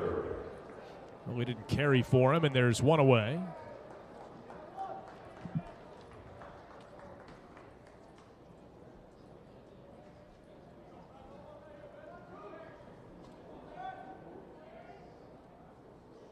Now Ginther, left-handed batter against the southpaw Hodges, and a breaking ball misses. 1 ball, no strikes. For game 2, Virginia will send Brian Edgington to the mound and will be opposed by Tristan Levesque. Mentioned it earlier, but both last year and this year, as the pitch swung on sky to right field, pretty well tagged. And that ball sneaks over the short wall and out of here. Right where the fencing almost cuts in half in terms of height, from just to the left of the Virginia bullpen down towards that shorter wall. Eric Ginther snuck it over that short wall for his 2nd homer of the season. And a couple of home runs now over the course of the last inning. Ethan O'Donnell's down the right field corner, and Eric Ginther's here in the top of the 9th. That just barely get out, but count all the same, and a solo homer, his 2nd of 2023. 12-6 our score. And the next pitch in there for a strike to Kopak after the first one missed. And it's 1 ball and 1 strike on the Rhode Island second baseman, who has one of their home runs today. Pitch misses upstairs. Again, it's a Rhode Island team that is going to, over the course of the season, launch a ton of home runs. They set the record for home runs last season in Rhode Island history. Pitch bounces in, and yes, he did, says first base ump Chris Ward. And that was without pretty stout home run hitters Mark Coley and Billy Butler available. Again, outside of the one game that Butler played in which he did have 1 home run. Pitch bounced in to run the count full to Kopak, 3-2. But again, even without those 2 guys, they broke the program record for home runs in a season. And they feel as though they have the personnel to break their own record again this year. 3-2 pitch is strike 3 called over the outside edge. Kopak is frozen. Has some words for Linus Baker as he makes his way back to the dugout. But Bradley Hodges has his 4th strikeout out of the pen. And he also has Virginia now 1 out away from a series opening victory. So 2 outs, bases empty for the aforementioned Billy Butler. And a swing and a miss at the first one. It's 0-1. Hodges just threw his 50th pitch of the game. He's obviously done for the weekend. The 0-1. Skipped it in, 1-1. But again, this compressed schedule, 2 today, 1 tomorrow, and that's the entirety of the series. You figure that's going to be the case for a lot of guys, and I think that's why Rhode Island was getting pretty much every reliever out of there under 30 pitches or at 30 pitches, wanting them to be available tomorrow if needed. Fastball inside, 1-1 to Butler. Now, I would not expect that to be the case if, say, Rhode Island has a lead at some point in game 2, but at least in terms of keeping guys available, that was the strategy. Fastball fouled back to even the count. 2 balls, 2 strikes, and now Bradley Hodges has Virginia 1 strike away.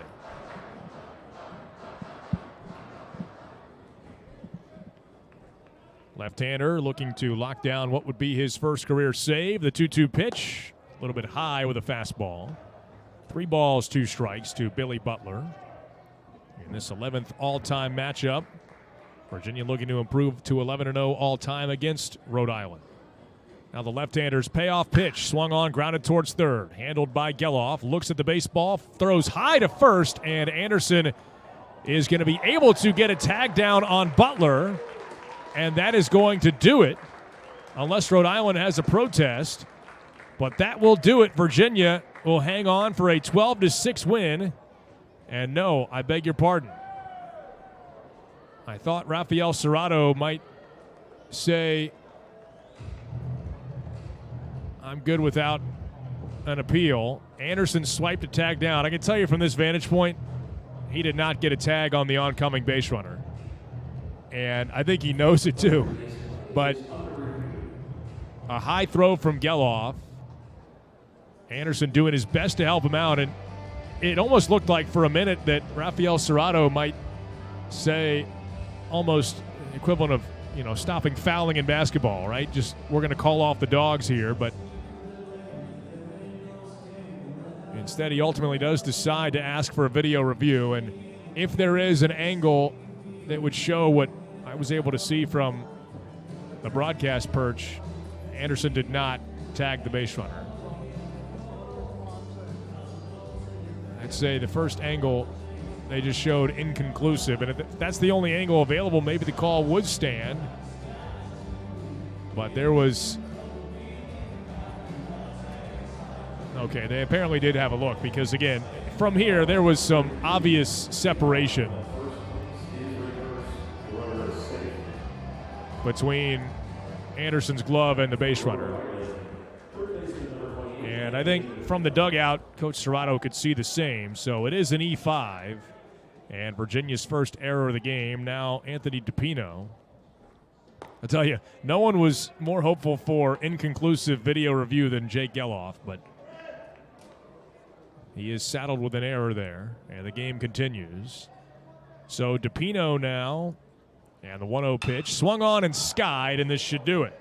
Who's going to take charge? Hansen back from second is going to be called off by O'Donnell, coming in from center to make the catch, and that will do it for game one. Virginia 12-6 winners over the Rhode Island Rams. See if they can complete the doubleheader sweep later this afternoon. But for game one, the Who's lock it down with 12 runs on 14 hits to Rhode Island's 6 runs on 10 hits. The Who's will get, I believe, a win for Chase Hungate and the first career save for Bradley Hodges, who works the final 3 innings of this one.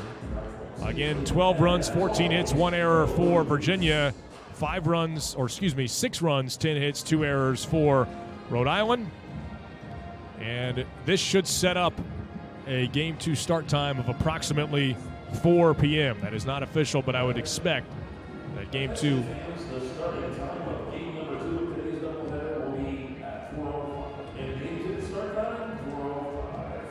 And they are going to say 4:05 for the start time for Game 2. So 5 extra minutes to get ourselves set for Game 2. But for Game 1, again, Virginia victorious by a 12-6 final score. As the Who's, another strong offensive showing highlighted by the 7-run first. It saw Virginia send 12 men to the plate, score 7 times, put up 6 hits as well. Frankly, Rhode Island, who committed a couple of errors in that inning, never able to recover from that point. So again, the win should go to Virginia's Chase Hungate. The loss should go to Rhode Island starter Sean Sposato. And there will be a 3-inning save for Bradley Hodges, first of the first year's career, in locking down the final 3 innings for Virginia. The Who's with the win, again improved to 11-0 all-time against Rhode Island, and Virginia improving to 9-0 on the season. And Rhode Island with the loss drops under 500. They are now 3-4 on the year. Game 2 will feature Brian Edgington, the right-hander for Virginia, 2-0 with a 2.89 earned run average. And again, Tristan Levesque mentioned this before, but both last year and this year statistically, he has been their best starter. And Levesque, 2-0 with a 2.45 ERA. The left-hander will get the nod in Game 2 for URI. They've announced a 4:05 start time. Hope you will join me for that broadcast, again, through virginiasports.com and through the Virginia Sports app.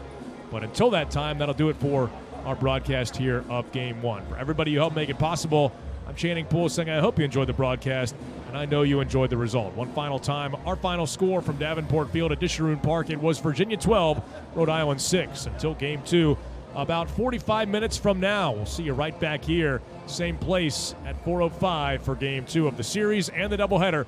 But until then, thanks for listening, everybody.